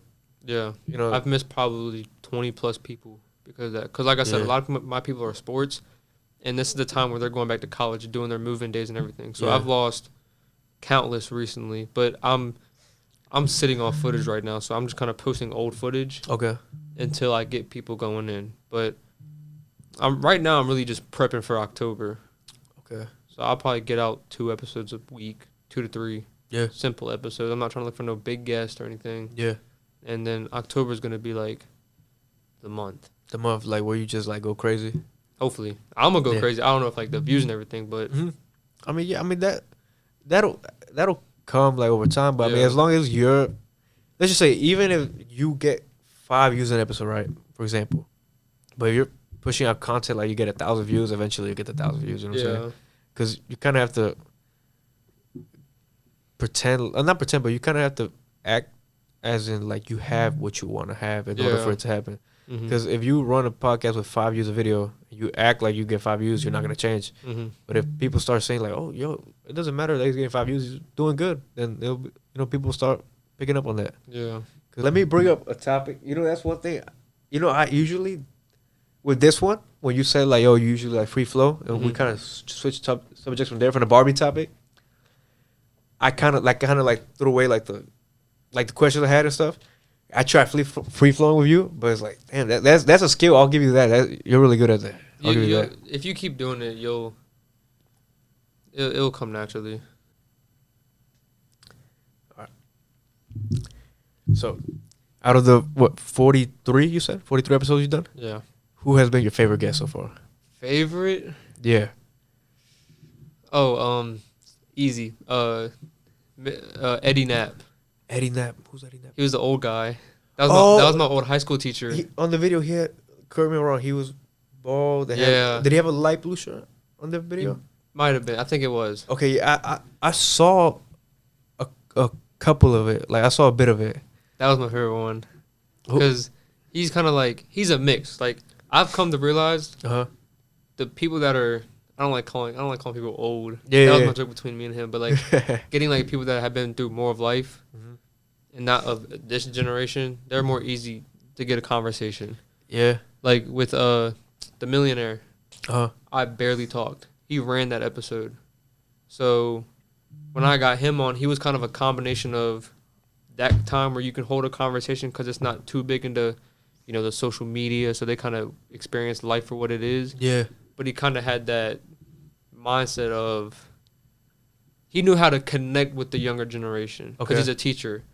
So he is? Yeah. Okay. So he had that mix. So it was like that was one of the smoothest free-flowing episodes I've ever had in my life. He was my favorite.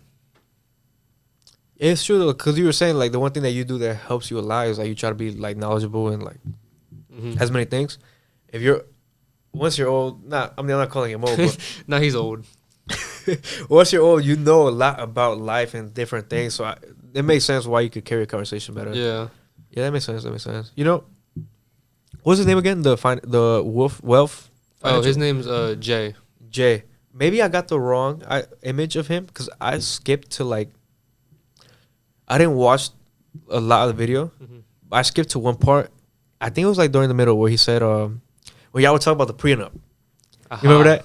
Yeah. I only watched like a couple minutes, and I think I got the wrong idea. He sounded. I don't know how he is. I can't judge a person from a cover. Like I can't judge a book by its cover. But what he was saying, like, "Oh, don't get a prenup, because if you had like 500,000, you're broke, man."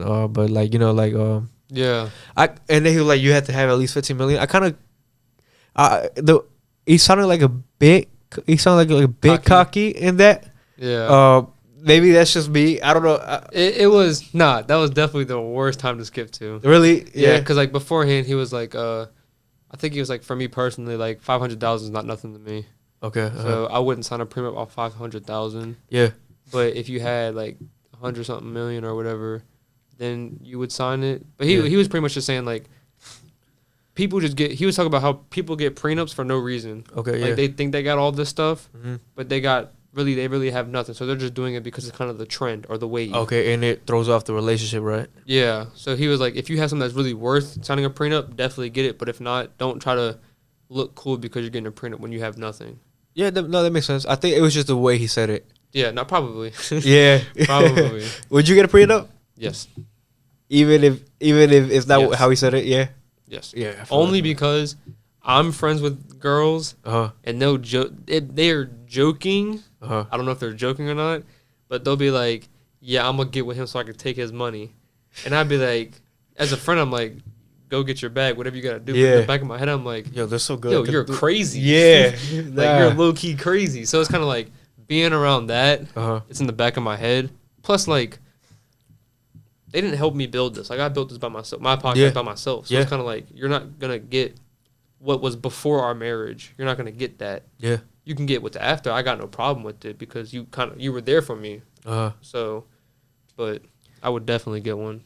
Have you ran into like that situation where like people just want to like, let's just say before and let's just say before you ran a podcast and after you ran a podcast, you think like people have treated you, I mean obviously like in a better way, but do you think they've treated you a certain type of way just because you do that? Like is it like you think it's like kind of like that fake friend type of vibe? Or you just try to keep the same people around you? I keep the same people around me. I think I've gotten a lot more respect. Okay. Yeah. Like people that I never talk to, you know, it's more like I'll hit them up and they'll hit me back like that kind of. Yeah. But I think also a part of that isn't because of the podcast. I think it's just because I was scared to reach out. Because that's one of the things that I learned is like you said, you can't judge a book by its cover. Yeah. So I would think something of somebody a certain way just because of me looking outside in. And then when they got on the podcast, it was completely different. Like Ty Henderson. You said Ty Henderson? Yeah. Okay. He was one of my episodes. He went to Bird. He played basketball. Okay. Super tough. And it looked like it was like green grass over there. And it was he said it was like not a nightmare, but it wasn't what everybody thought. So like understanding that, I was kind of like, I can't judge a book by its cover. So now it might be because I'm actually hitting them up and they're like really down to earth, but it could also be because I got something going for me and they're kind of like, okay, he's doing something so I can respect it, whatever. Yeah. So, but I mean, obviously when you do something, it comes, I guess it can come with respect because I mean, it's, let's just say like, it's not something just anybody could go out and do, you know what I'm saying? Because I mean, like, it's not like you don't see everybody running a podcast or you don't see everybody doing a clothing line. I mean, nowadays it's a little bit more common, but like, obviously, when you're doing something or you're trying to do something, people can see that. And obviously, like, if people see, like, oh shit, you know what, he's not just bullshit and he's like being serious, then it can't come with respect. I see that. I think, especially with the podcast, it's so different, especially in this area, because a lot of people will hit somebody up and be like, yo, I got a clothing brand. Like, you want to buy something? You want to shout me out or whatever? Yeah. But if you're like, yo, I got a podcast. Like, come tell your story. Yeah. They're like, okay, they're thinking about my story. So I think it's kind of like a gradual, like, relationship builds through that because it's more of like you're caring for, obviously they understand, like, you're using that person because you want them on your show. Yeah. But at the same time, it's like you're asking to tell their story, which is something very different from what other people do. Yeah. Yeah. But that also keeps the content, like, fresh. You know, one thing I didn't want to do? You know how, like, most podcasts have, like, a theme? Like, they'll only talk about girls or they'll only talk about money. They only talk about cars. I feel like it's very easy to run out of conversations in that topic. Yeah. But you bring people on, the conversation is always new. You don't know what to expect, you know? Yeah. Or at least they don't know what to expect. That's definitely one of the things, like, shout out to Ballin and RVA. His is strictly sports. I don't know how he does it. Like, he's been doing it for 3 years. 3 years, yeah. Does he have a good following now? Yeah, like he's getting a K views like per video. Damn, that's good. So I don't know how he does it, and I respect him for it, because that's one of the things with me is like, I really base mine like right off of Joe Rogan's. Yeah. Because like he was somebody that I really looked up to when it came to that. Yeah. And just the way he does it was so different that I kind of had to take that way. Yeah. So, plus it's just learning about a bunch of different things is more my lane. That makes sense. And, you know, it's kind of, that approach is a little harder than a normal podcast. Like, the normal podcast is like the same people. Like, maybe it's just you and one person every video, you or 3 people. But it's like, there's more to it behind the scenes because you got to set up with the person, or you kind of always have to have like videos planned out, as in like, all right, this week I got these two people. Next week I gotta figure out a date with them. There's more. There's more to it. In every aspect, even like talking with people, because like I said, like the randoms, I guess. I mean, not randoms, but people you don't really know like that. I get what you know what I'm saying? Because like, I don't know. It's like I said, I just started, so there's a lot that I'm gonna learn. But like, what's like one piece of advice like you would give me or anybody that wants to start a podcast? Don't jump on the trend. Don't do what everybody wants you to do. Do what you want to do. So, a lot of people didn't understand me free flowing. Cause I told them, I was like, I would tell people like I didn't plan for this episode, so whatever the conversation is, just run with it. And they'd be like, oh, like why didn't you plan? Why didn't you plan? You think they feel offended? Because I know the path I want to go down. Yeah. So in my head, it's like everybody just has an opinion, you know. And some is a good opinion, some's a bad opinion. I'm able to weave through it. But yeah, I definitely say just do what you want to do because it's your vision at the end of the day. Yeah. Don't let the opinions of other people, and especially the way the world is, like, don't let whatever is the trend. Like, I don't want to get too controversial, so I'm not going to say it, but like, what's of the world or what's of other people, don't let that affect the garden that you're growing.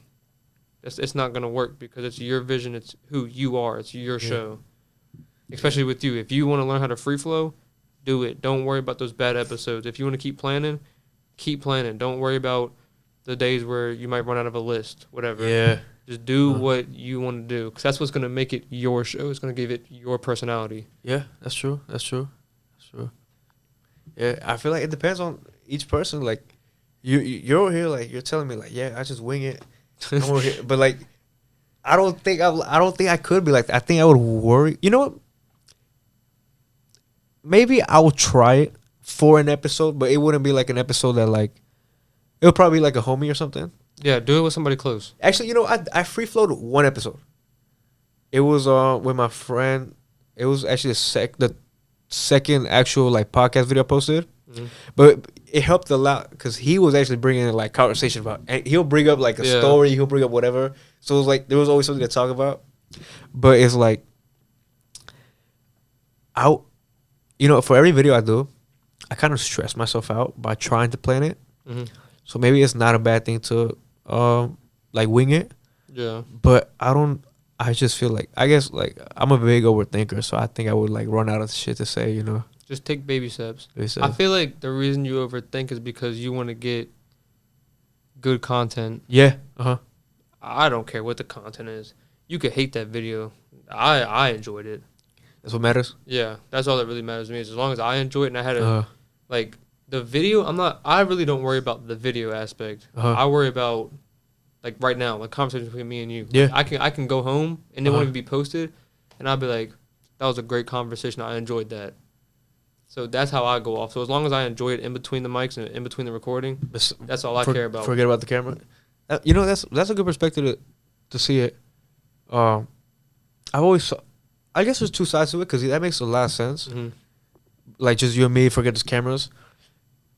I think one thing I do. I don't even know I'm done right, but is I think I try to see it as if like I'm the one watching it.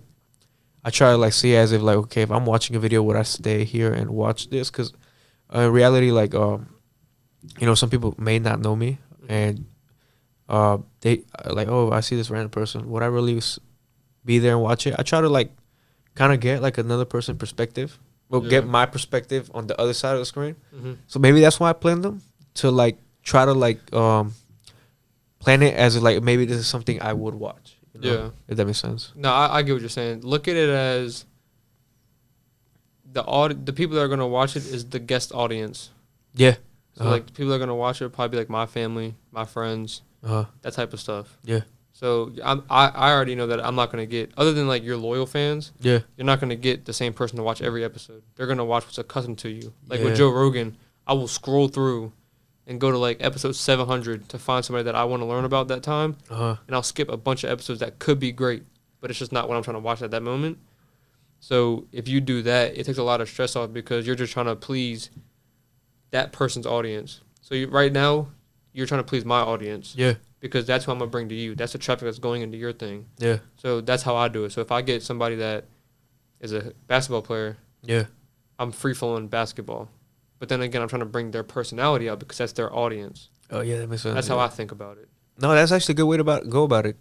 That makes sense because, like, let's say the video with Jalen, I'm sure a lot of people watch the video with his friends. When I brought, like, my other friend, I'm sure a lot of... With the other friend I brought on, I realized a lot of the people that watched the video were his friends. So that makes sense, though, because I don't expect everybody to like the video for me or like watch each video consistently. I guess it depends on the person and each... That makes sense. Each video will get different views from whoever you bring on. Yeah, so that's why you gotta... That's why I'm trying to specify my thing now. So now it's like a lot of my videos, and you can probably agree to this, when you look at my episodes... do you read the description or not? Like, so, some of them I did. So if you didn't read the description, you don't know what the conversation is going to be. So it's kind of hard to pick one. You know, if you're in a mood to be sad or you want to be like motivated, it's kind of hard to pick that episode. Yeah. But when you get really specific in what you want your episodes to be, which is what I'm trying to do for Project Bounty Hunter, I want my guest to tell what the episode is. So... You know who Theo Vaughn is? Yeah. So if you see him just on the thumbnail, you don't even got to read the description. You can be like, this is going to be a funny episode. Yeah. So that's what I'm trying to do now. So right now, I'm just trying to grow inside of Virginia. So then that way I can get my guest to sell my content. That makes sense, yeah. So right now it's just bang out content as much as you can. Get as many videos up as you can. Practice your craft. You know, practice the planning, practice the free flowing, figure out which one you want to go down. Yeah. Stuff like that. That way, when you get that big guest on, smooth. And then now that turns into another one, and then now your podcast is set. That's a good way to look at it. Yeah, that's a good. Yeah. I mean, it gets me thinking because, like I said, I'm here. This is like one of those times, like I'm like, you know, like, okay, I forget about the camera. That's also me. Like, I'm actually like getting a different perspective. It gets me thinking. Like, that makes sense, you know. But yeah, I mean, yeah, it makes sense. I'll say that. Yeah. Dave, what you think, David? What are your thoughts? I'm sure you're over here like thinking too, right? Yeah, man, you got me thinking. Like, yeah. That shit, it just opens up. It just opens up a whole new path. Like, it's like a different point of view. Like, it's yeah. It's a good one too. I don't know, like, cause it's just like you have your way. Yeah. Yeah, I think about it. I was like, you know, I never saw it that way. Or like, you kind of get me thinking, like, okay, you know, that makes sense. Yeah, it's like, you know, like this is like.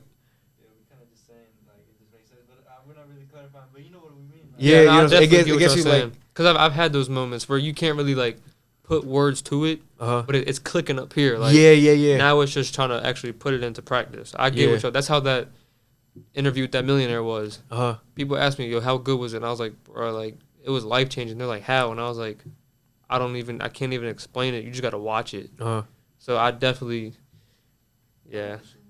Yeah, that makes sense. Yeah.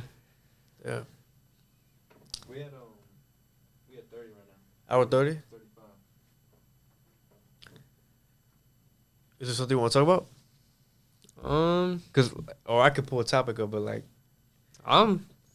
I don't got nothing to do, so I'm on y'all's time. What time is it? I mean, I don't. It's 10:30. What time you gotta go to sleep? Or like? Because I know you like to sleep early, right? Yeah. You good? All right. Yeah. Yep. I'm chilling. First thought that pops into your head. Say it. All right. Like right now? Right now. Oh gosh. I can't say some of this stuff.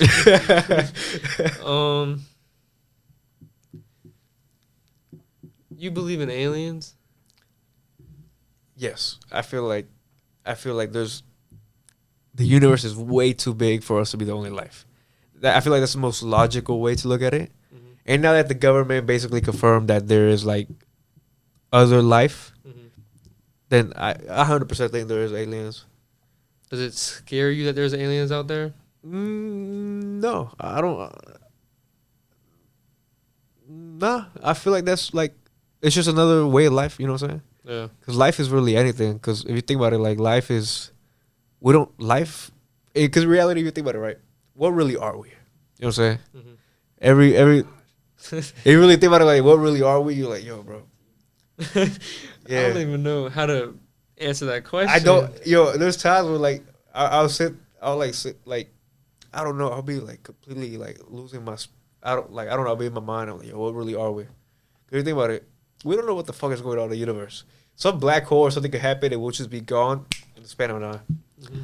Well, you know what's one thing that really gets me thinking? What if there was like, what if nothing ever existed? Like it was just black. I don't know, like just just nothing, like as in like nothing existed. Bro, that's a hard thing to wrap your mind around. Because none of this would happen. Like, yeah. what would it?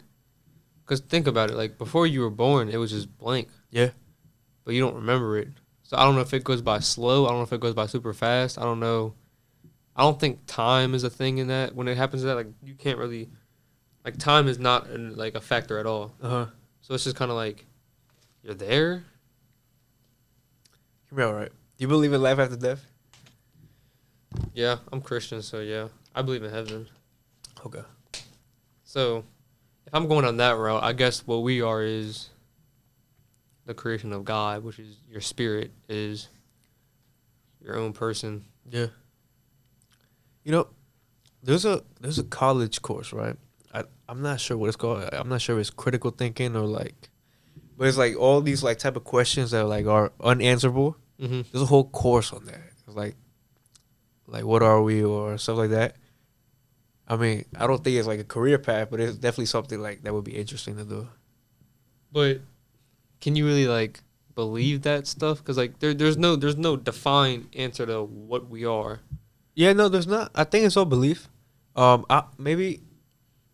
See, I'm not a very big religious person. My family has Catholic background, but me myself, like I don't really go to church or I don't really like. Yeah. I'm not really. I don't know too much. I can't say I know about the Bible. I don't know. I'm the same way. Like, I'll pray. I try to pray every day. Mm-hmm. But like I've never read the Bible front to back. I don't really go to church. I've been on a mission trip because I went to a private school for basketball that was Christian. Okay. But I don't like dive super deep into it. I kind of know that like I believe in God. Yeah. And then see, everybody's different. One thing like I feel like I could have been very religious because that's how my parents are. But I guess like my way of being was like I always wanted to. I'm one of those people like I kind of see like the more scientific side, or I won't believe it unless I see it. Okay. But like I'm very open minded because sometimes there's things you can't explain that you know there's something there. You know what I'm saying? Mm-hmm. Like I do believe in a higher power. I do believe there's something greater than us that is out there.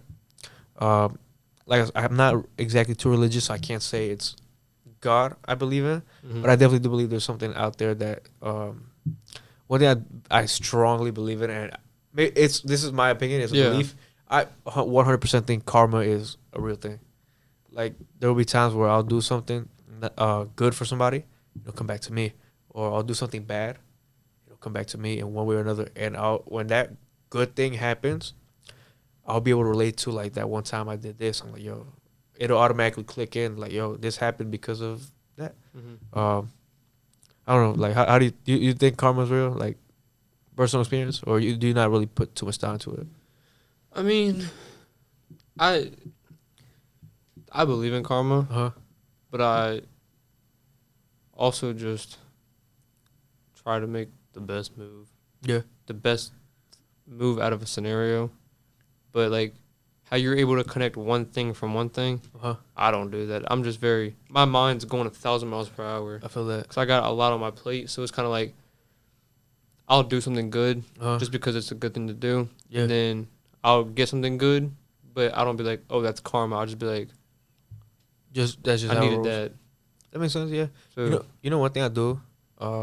Like one thing I do is like I'll do something nice, as in like homeless person asks for money, even though sometimes they won't use it for like the Oh, reason. we can get into that. You know, like I'll still do it Mhm. because I see. You know how people like throw a coin into a fountain for like make a wish or like good luck. I kind of see it that way. Yeah. I think about it as like, look, if I ever end up homeless, like, God forbid that happens, but like, you know, like if I'm gonna try everything for that not to happen, but I can't dictate my future, right? Anything can happen. If I end up homeless, I would want somebody to give those $5 to me. If that makes sense. Okay, I see what you're saying. You know, I'm a strong believer you get what you give in life. So, Yeah. you know, if you go out and steal and do a bunch of bad things, then I feel like there's nothing really positive. You're not putting any positive energy out Mhm. into the universe that you'll get back. You know what I'm saying? Yeah. So if you go down that, I definitely believe in karma. Then if you go down that route, yeah, it's different. Like with homeless people, if I need to do a good deed for the day, I'll give it to them. Yeah. But if I see a homeless woman, like not a homeless kid, but somebody with a homeless kid, Yeah. I'll give them money if I have it on me. But if I see like a homeless man, rarely I, because to me, like I understand there's some situations where you just can't fix it. Yeah. But I do believe like sometimes like you could really fix it. Yeah, you can. So it's kind of hard for me to distinguish. But like my good deed usually is I'll go to like a restaurant, I'll tip big. Yeah. I mean, because you're a busboy, you kind of understand the struggle, right? Yeah, and I also understand like they're trying to work for their living. Yeah. So it's kind of like you're earning it, kind of rather to say than whatever else I was gonna say. But if you're trying to earn it, then I have no problem giving it to you because I'm there. But that's kind of how I view it. I gotta ask, kind of off topic, but kind of on topic. Like when you were a kid, what was like? You know, every kid wanted to be an astronaut, but like, what did you like want to like be? NBA player. NBA player. What happened to that? Freshman or sophomore year, I hit 5'6". Yeah, Stopped. it topped out. You're like, So- fuck, NBA's not it. Yeah, so I was like, it could be it because Uh-huh. I've seen people. Everybody's telling me like, yo, like this person's 5'6", this person's 5'6". They're pretty good. I'm like, yeah, but at the same time, the amount of work they put in, Yeah. I'm not doing that. Let me bring something up. Julian Newman, you know who that is? Yes. Okay, you saw like they would always try to push NBA on him, or he would say he was gonna be NBA. But that dude is like probably smaller than me, you know. Mm-hmm. I just don't think he could make it to the NBA. I think he put out a video. He had like 5 cardboard things, and it was like G League, NBA, NBL, and something else. Mm-hmm. I don't know where he went, but I don't. He didn't go to the NBA. Yeah, no. He didn't go to the G League. You know where he went? No, but I know it wasn't those two. Yeah. I don't know. I think if you're that size Uh-huh. trying to go to the NBA, you have to be gifted in something. Either it's athleticism or just work ethic. Yeah. And I kind of played basketball because I love it, obviously, but it was also something that was like a way to get money. Because you see all these big contracts getting people getting these big contracts, so it was kind of like it was my way for a career. But since that was my thinking, it was very easy for me to walk away from basketball because it was like, all right, now I'm on to the next thing. Yeah. So then after I walked away from basketball, I dropped out of college. Oh, what were you going to college for? Business administration. Okay. At John Tyler. But Okay. Yeah. I'm wired a different way. Yeah. Like I don't understand how somebody's trying to teach me business administration and they don't have a business. Yeah. So to me, it's kind of like I was just, and it really bumped heads with me and some people, family members, but it just made more sense to jump into life and learn my experiences through life. Yeah. And be around people that actually are doing what I want to do, rather than sitting in a class writing on a piece of paper on something that I want to do. Yeah. You know, that's another reason why I go to college. I've never been like the academic type of person. Mm-hmm. I like to do things, and I just don't think college is also like a financially smart decision. Hear me out though, right? Mm-hmm. Obviously, if you're a lawyer, a doctor, and you know you're not just doing it to do it. That's what you want to do. Mm-hmm. It's something you have a passion for. Because if you have a passion for it, it won't feel like School. Yeah. It'll be like, okay, this is what I have to do. This is just part of what I have to do to get here. You'll just do it to do it, and it won't bother you. But I can't do school, bro. I really can't. Like I just graduated 3 months ago, but my senior year, I didn't go into school once. I had like all my credits already, so I work as an electrician, right? Um, the company Woodfin. Yeah. Yeah, I work there, but like it's because I never really liked school, bro. I can't sit there and I'm not a book person. I'm really not. I don't think, this is me personally, I do think that there's some things you have to go to school for, like doctor. Like, Yeah. you need a degree. There's some things you gotta go. Yeah. There's no point for me to go to school. If people say, oh, you go to school, you can meet new people, yada, yada. Well, I'm meeting people now because of a podcast. Yeah. So I've never aligned with school. I've never liked school. I've never understood what the point of school was. But a lot of pressure from people just to make them happy is why I did school. But after that, I kind of got on a path of like, all right, I got to be selfish in a healthy way to get what I got to get done. So that's when I started making like decisions like I'm dropping out of school. Yeah. Or I'm spending my own money on getting equipment because this stuff is not cheap. Yeah, no, it's not. So stuff like that kind of allowed me to enhance my mindset, and school is not a part of my mindset at all. Yeah. Because you think about it, like some person in school, like I feel like because that's just like what people push. It's always been pushed. Even like parents, that's like the normal parent thing to push on your kids, like go to school and stuff. But it's like, if you think about it, what parent would really be like, hey, you should start a podcast? Or I don't think like a podcast is something very like exactly like very normalized, as in like everyday life. Obviously, like you go on TikTok, you see like hundreds of them, right? But I don't think it's something very like normalized in your everyday life. You know? I think for me, the way that I understand it, so I don't butt heads with my parents, is a parent's job is to make sure that you get the safest way of getting something. You have the best future for yourself. And doing anything entrepreneurial, and doing anything that requires you to be an entrepreneur is not safe. It's very risky. Yeah.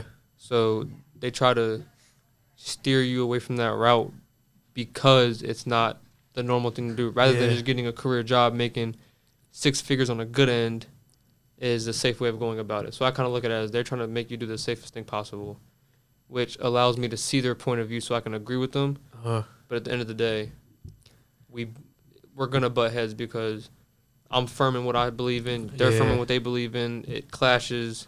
And I know what I'm meant for, so I can't do what they want me to do. I mean, so yeah, my parents are the same way, but my mom is like a big supporter. I'm sure your mom is too. Does she support you a lot? Yeah, like my mom, like obviously she'll tell me, hey, you should do this, like play the safe route. But obviously, like playing the safe route will only you know what I don't like? When you play the safe route, you really know how far you'll get. You know what to expect. You'll be like, okay, if I go to college for this, I know the most I can really get is like maybe that, right? And you know what to expect, and that's all you're ever gonna be. You do something else, the fun of it is like you don't know where it could end up. It might not work, or it might do really good. You really don't know. There's no set plan for it, you know? It's just, you just kind of have to do it, and it's like, I don't know, it's like creating like your own story. I don't know. Yeah. It's like playing story mode. I don't know. Definitely. The way that I see it is the way that you said, like, going to college. You know, everybody says sky's the limit. That's the safe way, but people don't understand we got a whole galaxy.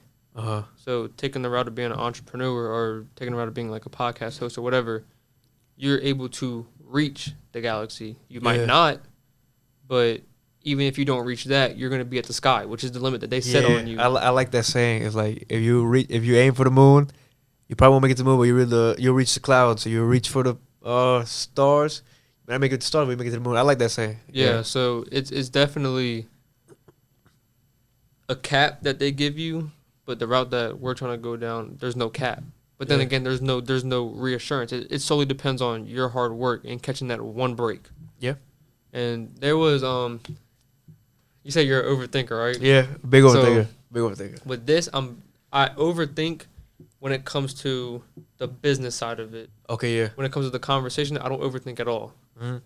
So there's one quote that I heard. It's from this book. I forgot what the book's called, but this guy was riding a horse and he was in a blizzard, And he was like, I can't see what's in front of us. And the horse said, can you see your next step?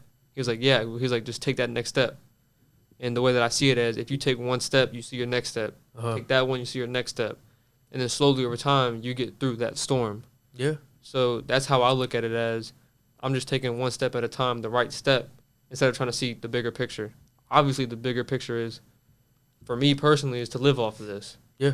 You know, Joe Rogan got a $200 million contract. Yeah, that would be beautiful. And that's with Spotify, right? Or am I wrong? Yeah, that's Spotify. Yeah. So that would be beautiful. But that's looking at the bigger picture. If you look at that, you're kind of like, all right, I need to get this done. I got to get monetized. You know, you get this big mess. But if you say, all right, my first step is to get 25 videos out. With that, I got to get 50 clips. That's your first step. Then your next step is, all right, I got to get monetized. Yeah. And then over time, you'll be so distracted by these steps that you'll look at it, you know, you got a $200 million contract in your face. Yeah. Just from taking one step at a time. Yeah, no, yeah. Like I said, I definitely get the different perspective. You know, like I said, I'm a big overthinker. That's why, like, I didn't start, from the time, like, I decided to do the podcast, the time I actually, like, put out the first video, it was about, like, it was between, like, a month and a week and a month and a half, kind of ish. Just because I was big, or if you could tell, like, I didn't start, I kind of went kind of big, you know what I'm saying? Like, even with the cameras, audio, because I was overthinking. I was like, you know, if I try to do it like this, I don't know if it would, like, end up good. I overthink big, so. Like, on that point, that's how I am. Like, I wouldn't say you're an overthinker. I say that we're both perfectionists. Yeah. Because we understand what we want. So we got this image, and now we want to paint this image. Yeah. So that's definitely one thing. The one thing that y'all got a big following on YouTube already, don't y'all? Yeah. I would say half of it is because, so we used to do like YouTube videos. Like, we did like 3 YouTube videos during COVID. You know the game Rocket League? Yeah. So we did like 2 videos. we did like days. It's all like we did like 2 videos on how to get like the skyline in Rocket League, and each one got 35,000 views. Hold on, I can pull it. Oh my god! Yeah, and so for YouTube, but we did put it on Shorts, no? No, you know, so like, look, we never really had a thought about doing a podcast, but me and him always wanted to do YouTube, and whatever it may be. At first, it was gaming, but everybody does gaming, right? Yeah. And so when the podcast, I was like, yo, David. That's his name, David. I was like, yo, you know how you said you've always wanted to do YouTube? Yeah. And then he was like, yeah. I was like, yo, this could be like our YouTube, you know what I'm saying? I'll show you the video. This is old. But 35K off of a Rocket League video? Look, hold on. It's that one. It was how to get Skyline GTR, 34,000 views. And then we did one, top 40 and say Skyline designs, 37,000 views. And then we picked up like 200 followers from there. Oh my gosh! So like the other like 200. So in reality, we already had 200, and like the other 200 like new or just like no one knew about that channel. Yeah. And so like, and then I just deleted everything and I hid everything and made it like a podcast channel. So I guess like in reality we wouldn't count those. We really only have like 200 subscribers. But see, 200, that's still good. Like, I'm only at 125. 125. So you already had 200 and you started 2 weeks. Yeah. So I know from the inside in, you know, you got all these things you want to do. But from the outside looking out, bro, you're doing your thing. Look good. You're doing your thing. That's the problem I have is I have Mel, that's Kid's Ray's name. Yeah. Mel, Deontay, Noah, all my friends, they're telling me like, bro, you got 43 videos in 6 months. That's a lot, That's crazy. And I'm like, bro, I'm trying to hit 100 though. Yeah. So we got this picture painted in our head on what we want it to look like. And we're not going to stop until we get it. Yeah. But you're doing big things. Just remember that. Because in that way, it'll take a lot of stress off your shoulders. Yeah. You won't be worried about messing up. Mess up as much as you can. The one time you want to overthink is when that Theo Vaughn gets on or that big guest. Because you're one podcast episode away from anything that you want. You're just one episode away. Yeah. So. That's true, yeah. Yeah. You know, that makes sense because I feel like. Because I mean, you're right. Because I mean, I guess if you try to take every episode, like if it was like a Theo Vaughn, you could burn yourself out. I guess that's one. You know what? I'm not gonna lie. When I first started, like after the first video, I was like, okay, wait. Now I have to get on a person every time. I didn't think about all this, At times, you don't understand. There was times, like, there was times like I was like, yo, damn, I didn't think about this before I started. Mm-hmm. And it's like, but I'm the type of person, if I start something, I'm gonna do it, right? I'm gonna finish it, right? So I'm like, so I didn't see it as in like, oh, I mean, I already know it's too late to go back now. So, but like, at times I'm like, yo, I didn't think about all this. I just kind of thought about it like, I want to do a podcast, but I didn't see like the way I want to do it, the vision I have for it. The way to do it is like, yo, it's kind of hard. Like, I guess it's time consuming, maybe. Yeah, but it depends on what people want to put their mind to. Because obviously, this is one thing I saw. One thing I told him the first time I kind of gave him the idea. I was like, and I know this from me, personal experience. I'd be on my phone all the time. TikTok, YouTube. I used to be on my phone a lot on my free time. And a lot of people do the same thing. I was like, why can't I just be the one giving them videos to watch, I don't expect to get a lot of views, but at least I'm the one trying to get on their screens, Yeah. It's also something productive. Because even you get the podcast, like you said, you get people on, different people, and it's like you meet people, you talk. And it also, because think about it, right? If you were to try to get some random person, hey, you want to come to my place and talk for like an hour or two? Like, yo, this dude's weird, right? Yeah. But you're like, yo, you want to have a podcast? You want to come talk on it? They're like, oh yeah, Cause So they would. It's like kind of that instrument to get. I don't know. Yeah, it's definitely a way to get people to talk to you. It's definitely a way for you to network. Yeah. Because I'm not gonna lie, if somebody told me, hey, I got a studio, you want to come talk? I'd be like, yeah, you're creepy. Yeah. But I guess the word podcast makes it more professional. Yeah. So I definitely, but nah, I gotta get your thoughts, right? When you have like, you feel like more like when there's a camera guy here, like a third person, does it feel like more like a social thing than like if it was just you and me, it would feel like a little bit more like confrontational, don't you think? Or I'm in the podcasting, so I get it. Yeah. There was one dude, his name's Nico. Nico, okay. Funny dude, but he told me, because he did it at my sister's house, and it was just me and him. He said he liked the way that it felt was like really kicked back. It wasn't so like camera heavy. Yeah. People, I guess it's just their preference. Yeah. But at the end of the day, I don't really care because I got snacks. What do you got snacks? Like, I got snacks. Like, I got honey buns. I got chips. So, like, if the cameras freak you out, bro, go grab you a snack. Yeah. Go get you a water. Calm down. Like, you're good. Uh-huh. So, that's why I try to get people to come early. That way, we can just kick it.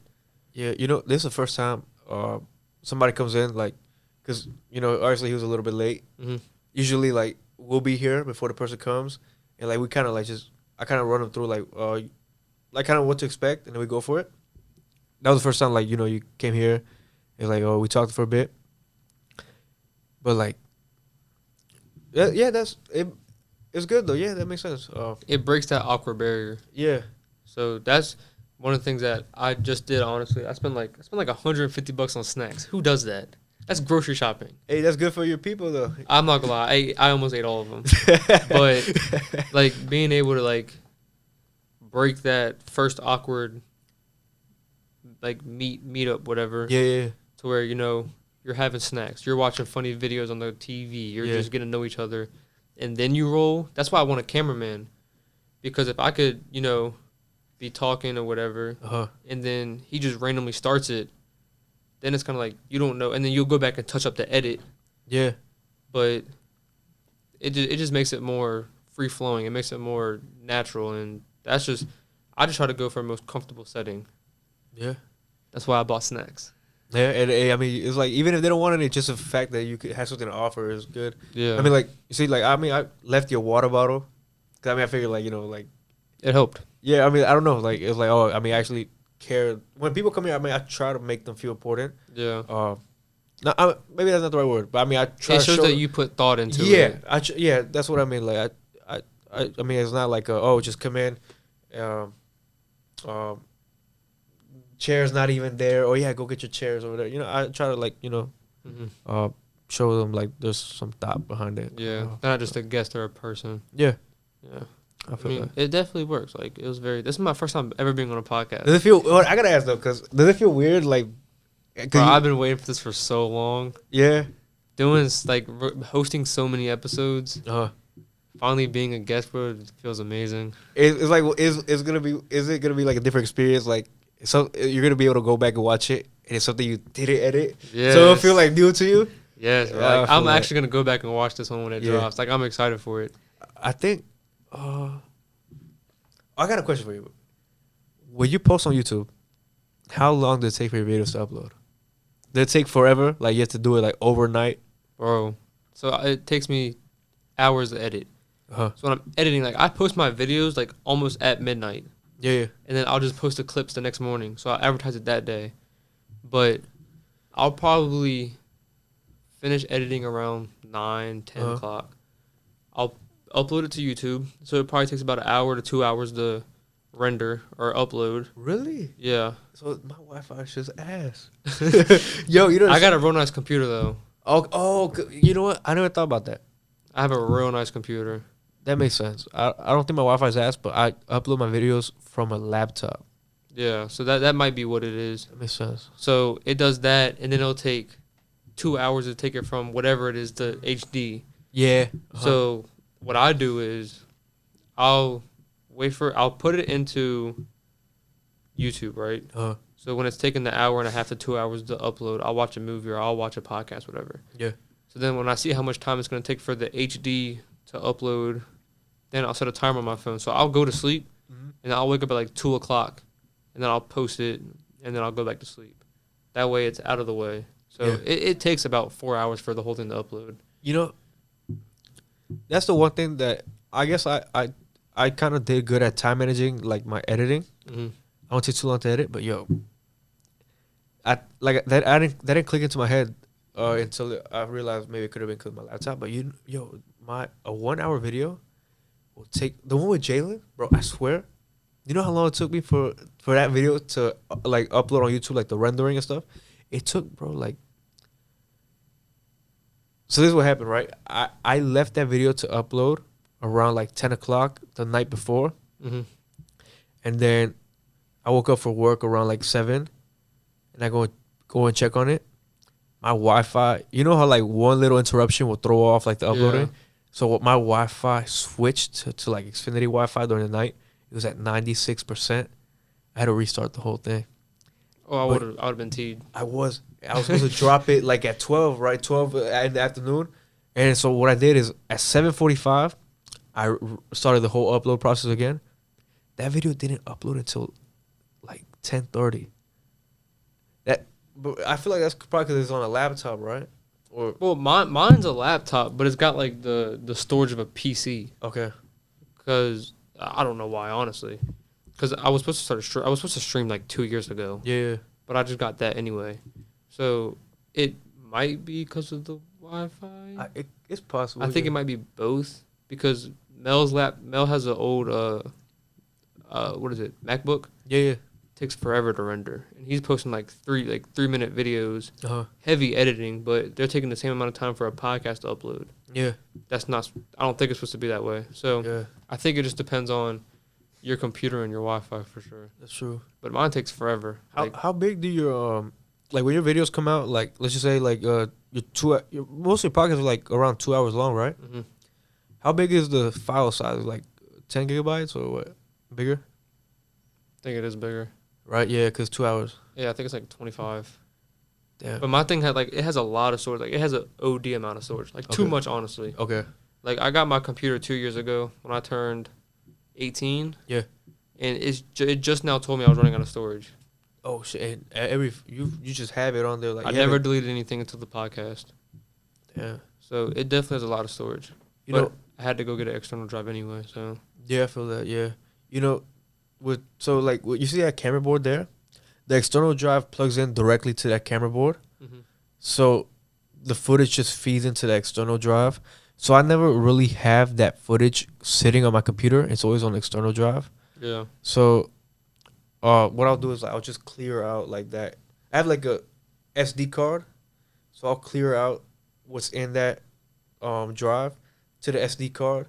And once that gets full, I'll just get another one. Because, I think about it. I don't know if you're like this, but would you like to keep all your old footage, just like go back like 2 years from now and like see like what it once was, or like I would do that for keeping it on like Spotify or YouTube.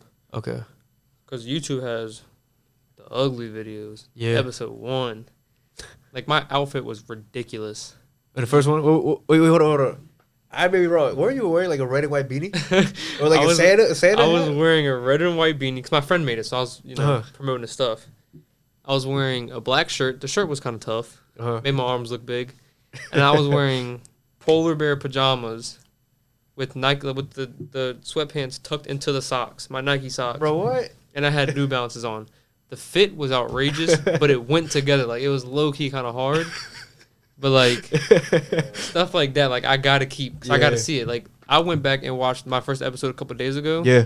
And it was just, like, I really started in the kitchen. Like, that's so ugly, but I started in the kitchen. Yeah, I mean, it's like you embrace it, though. It's like, yeah. People, because, obviously, look, you can't please everybody. People are going to say what they're going to say. People will be like, oh, I can't take it serious. He's in the kitchen, or, oh, you know what I'm saying? But in reality, those same people that said that, I'm sure they come and see it now. They're like, oh, wait. You know what I'm saying? Oh, they kind of ate their words back. Cause like, oh, you know what? Because everybody starts somewhere. You know what I'm saying? Yeah. Like, I'm sure you see your setup now from where you first started. Did you ever, like, did you think, like, you would like eventually move there? Like, I'm sure, like, you were like, oh, I could have just do it like this, but like, nope. Because originally I went to my aunt and I was like, I was gonna ask to use one of her extra rooms in her house. So I wasn't even looking for a studio space. Yeah. And she was like, I got an extra room in my building you can use. And I was like, really? She's like, yeah. And I was like, oh, I'm locked in. Yeah. So I didn't even go there with the intention of getting that. So when I got it, and now that I'm looking at it and I see the old place, because, like, the videos were terrible. Like, I had to turn the table so it fit the camera angle. Some videos, like, I would be out the frame because the room was too big or too small. Yeah. Some, like, it would be right here where the camera stops. Yeah. And the other ones, it will give, like, 3 extra feet or whatever. And then now it's just, like, it looks a lot more professional. But it shows me, like, I've really been working at this. So it gives me that kind of, like, reassurance, like, just keep going. Yeah, that's good. Like I said, even I didn't find out about the podcast until I saw the one on Isaiah. Mm-hmm. Like, even if you go back and see, like, you've been consistent with the videos. You, like, there's, like I said, like, you have new videos coming out all the time. Like, that's, people don't know that's hard to do. You know what I'm saying? Yeah, it's super hard. It's super stressful. Like, yeah. Now I've gotten to the point where, like, I'll post whenever I want. Because, like, I don't try to post Saturday and Sunday. Yeah. But now I'm posting Saturday and Sunday. Those are, like, your set days, or? My set day, I try to make my set days Monday, Wednesday, and Friday. Yeah. But then I started realizing I'm trying to get to a point where when I'm trying to record 3 a week and then post those 3 the next week. And then when I'm posting those, have 3 a week, and then just have everybody, like, a week behind. Yeah. So I got something set, but I've kind of got to the point where editing is tiring me out so much. I'm stacking footage. Okay. So I got, like, I'm sitting on 3 videos right now. And you just go back eventually go back and edit. Whenever I feel like editing, I'll just go do it. Yeah, makes sense. There'll be days where I'm not posting 3 days in a row, and I'm posting 3 in a row, and then I'm taking 3 off and 2, and it's really inconsistent, but it's consistent. I'm getting videos out. It's just a very ugly schedule. Yeah. Which I kind of like personally, because it has you waiting. That makes sense. Like, I'm sure, like, like, who views, like, I'm sure you know who's, like, your loyal, like, viewers, like, people, like, watch it. Do you know if people, like, watch your podcast, like, watch it a lot more or just listening to it a lot more? I know a lot of, it depends. Like, one of them, if they work, they'll listen to it, but they like watching it too. Okay. Because I'm very expressive, maybe? Yeah, I'm very expressive. Like a goofy expressive. Yeah. And a lot of the guests that I have are also the same way. So it's kind of like they would want to watch it, but sometimes they just got to listen to it. You know, one thing I do is, like, maybe I can't, maybe, I don't know. I mean, it's technically a podcast, but I guess, like, my way of doing it, or, like, the way I kind of perceive it, is more like a YouTube video. Because, I mean, obviously I make it so, like, you can listen. If you want to listen to it, you can listen to it. Well, like, one thing I do now is, like, I'll pop up, like, pictures and stuff here. So that way it's, like, I don't know, I kind of treat it as if it's like a YouTube video. Yeah, it's just a podcast with editing. Yeah. That's how I'll do it if we're talking about something. I see y'all pull up a lot of things, like, on the laptop. The clips and stuff. Yeah. Those are terrible to pull up. The editing is too much. Wait, do you like screen record on the laptop and then go back and send it to your file? So when we watch it, I don't record it at that time. Yeah. 'Cause I don't like having all the extra storage. So I literally have to go like in frames, like the 1 second frames, and find out exactly where it starts. And then I got to go get that part of the video, line the video with the audio and the video, run it through. Whenever I pause it or whenever I pause it while I'm talking, I got to pause it there, cut it, spread it out. Like it's very heavy on editing, but it makes the video so much entertainable.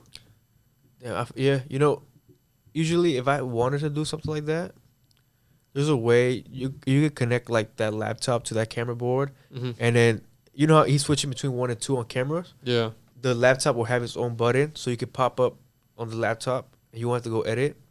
But the one time I did have to do what you did was when Jalen, when we were showing like the music video, because me and him were watching it in person.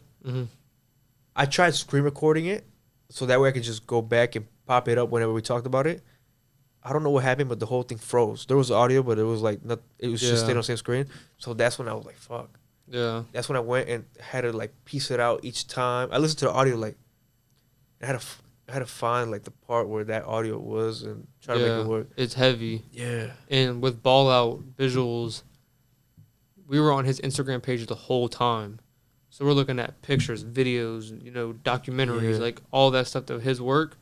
Because that was my big episode. Because I was knowing like he has some pretty big names that he's recording. Yeah. So if I can put all those into clips and shout them out individually, that video, like, that's where I got like 60 followers in one day.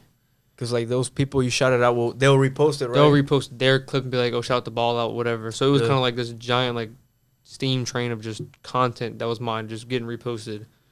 But I definitely want to do that because it is a lot to edit. From what you told me, bro. I'm telling you that I need that. that will probably like save you a lot of work. If I can guarantee you, if I get something like that and a cameraman, bro, I would probably end up posting 4 to 5 videos a week. Yeah, you know what? You know one thing I thought about. If you really had to, you probably wouldn't even need a cameraman. If you really wanted to, maybe like, honestly, you could probably even have it on the board here. It might feel like. I don't think it'll make the conversation feel a little unnatural. But like I could like having to focus on that a little bit more. Yeah, it will throw off. Maybe it might throw off your focus a bit. Yeah. It's kind of multitasking. But I mean, yeah, like that. I would say your audio sounds fine. So if like maybe not really focus on that right now. If you were to get either one, I just need the camera board. That's I need the camera board and the monitor and the cameras. Yeah. All I need. I already have a monitor, so I just need the camera board and the cameras. Yeah. If I get that, it's over. Yeah. It's game over. Yeah. I would tell you, it helps a lot. Look, David, how do you feel pressing like 1 and 2? Like, you know, like, because look, he's gotten good at it because it's like what he's told me, like you kind of have to like read the conversation as it's happening, and one thing he does really good is timing a reaction. So like if I'm saying something, you make like a face or you comment on something, you'll capture it. One thing like the one with Jalen, he wasn't here. I had my friend fill in because he was working, but like that video, it wasn't like the camera work wasn't like crazy good, spot on. So like with this one, the camera work will be good. Nice. I mean, I tried, man. I still have a lot of, practicing, but I feel like we got the basics. Yeah, you remember I told you I'm an overthinker? Bro, I'm telling you, we spent, like, after we had everything ready, like, from the time we could have really recorded if we wanted to, we probably stalled for, like, another 2 weeks. Because I was, like, too worried about, like, yo, how am I going to edit? How am I going to do this? How am I going to do that? Yeah. And then we eventually got to it, like, yo, at this point, we can only really prepare but so much. We kind of just have to learn as we go. Because that's one thing. Like you said, perfectionist. I try. Yeah. But it's like you're going to burn yourself. I'm going to burn myself out really quick like that. Yeah, I saw one video. It was Mr. Beast. I was watching because I was trying to learn an algorithm. And he was like, your first few videos aren't going to get any views. So then I was like, oh, well, I'm about to just start recording in my kitchen. Yeah. And then the first one hit 100, and I was like, uh-oh. I hit 200, and I was like, oh, Lord. And the next one hit 100, and then the other one finally hit 100. And it just started, like, trickling down. So I was like, as long as I get content out, the views are gonna come because they're there. Like I see them, and I'm in a kitchen. Yeah, it was very ugly, but that video got me comfortable to just start pushing out content. You're like, oh, I mean, I've already done these in my kitchen. Now that you do it in an actual like studio, it's just like I'm excited to do it in the studio because I walk in and I just plug the TV up to the thing. I got speakers in there, so I'm listening to music while I set up. So and the snacks, I'm gonna keep emphasizing those snacks. Those snacks are life saving. Yo, I gotta, I thought about getting like a mini fridge or like a bar or something here. Just to like, I mean, obviously people that come on, I offer them like water, but like really, that's all I really have to offer. Yeah. Unless you really wanted like a Corona, then we could offer you that. But like kind of like a little table or something like. Nah, most definitely get that. My mom's wedding's in October. Yeah, I'm smoking my first cigar there. I can guarantee if I like cigars, I am buying them and I'm bringing them on the podcast. I swear for it.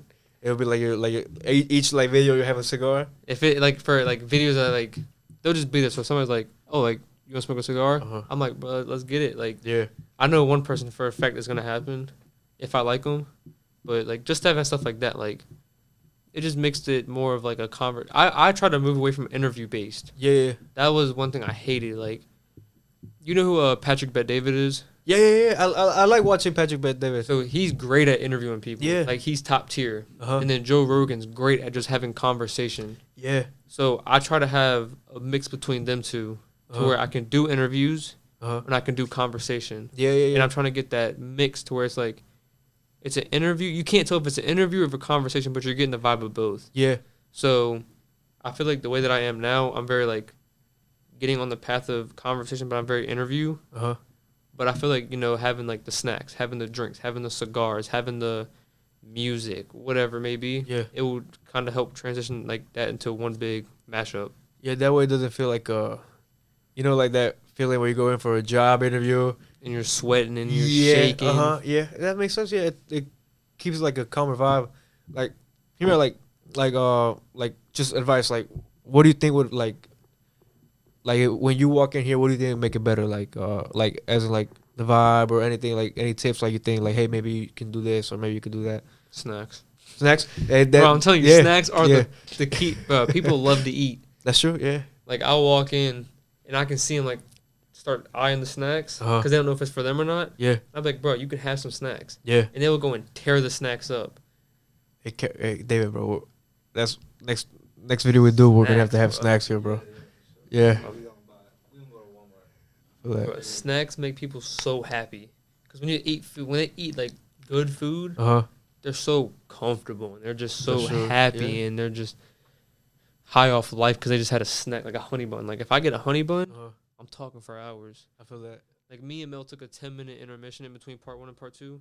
Bro, I ate 3 honey buns. I saw that because I didn't watch. Like I said, I didn't watch all of the part 1. I don't expect anybody to. I watched an hour of it the night it came out, right? But then I saw you posted part 2, and I click on it. And the first thing you said is like, we just took a 15-minute break. Yeah. Oh, and I see it. I was like, bro, this is 2 hours and a half, and that's 2 hours and a half. That's a lot, bro. Because I kind of put myself in your shoes. Most of my recordings are the most is like we top it out like an hour and a half, but like you know what I'm saying, like I don't my videos aren't like kind of like 2 hour type style. Yeah, I feel like if a video that they get to 2 hours, or even I did so last Friday it was me and 2 friends, but my other friend, you heard the door open. Yeah, that's his place. He also hopped on another video last Friday.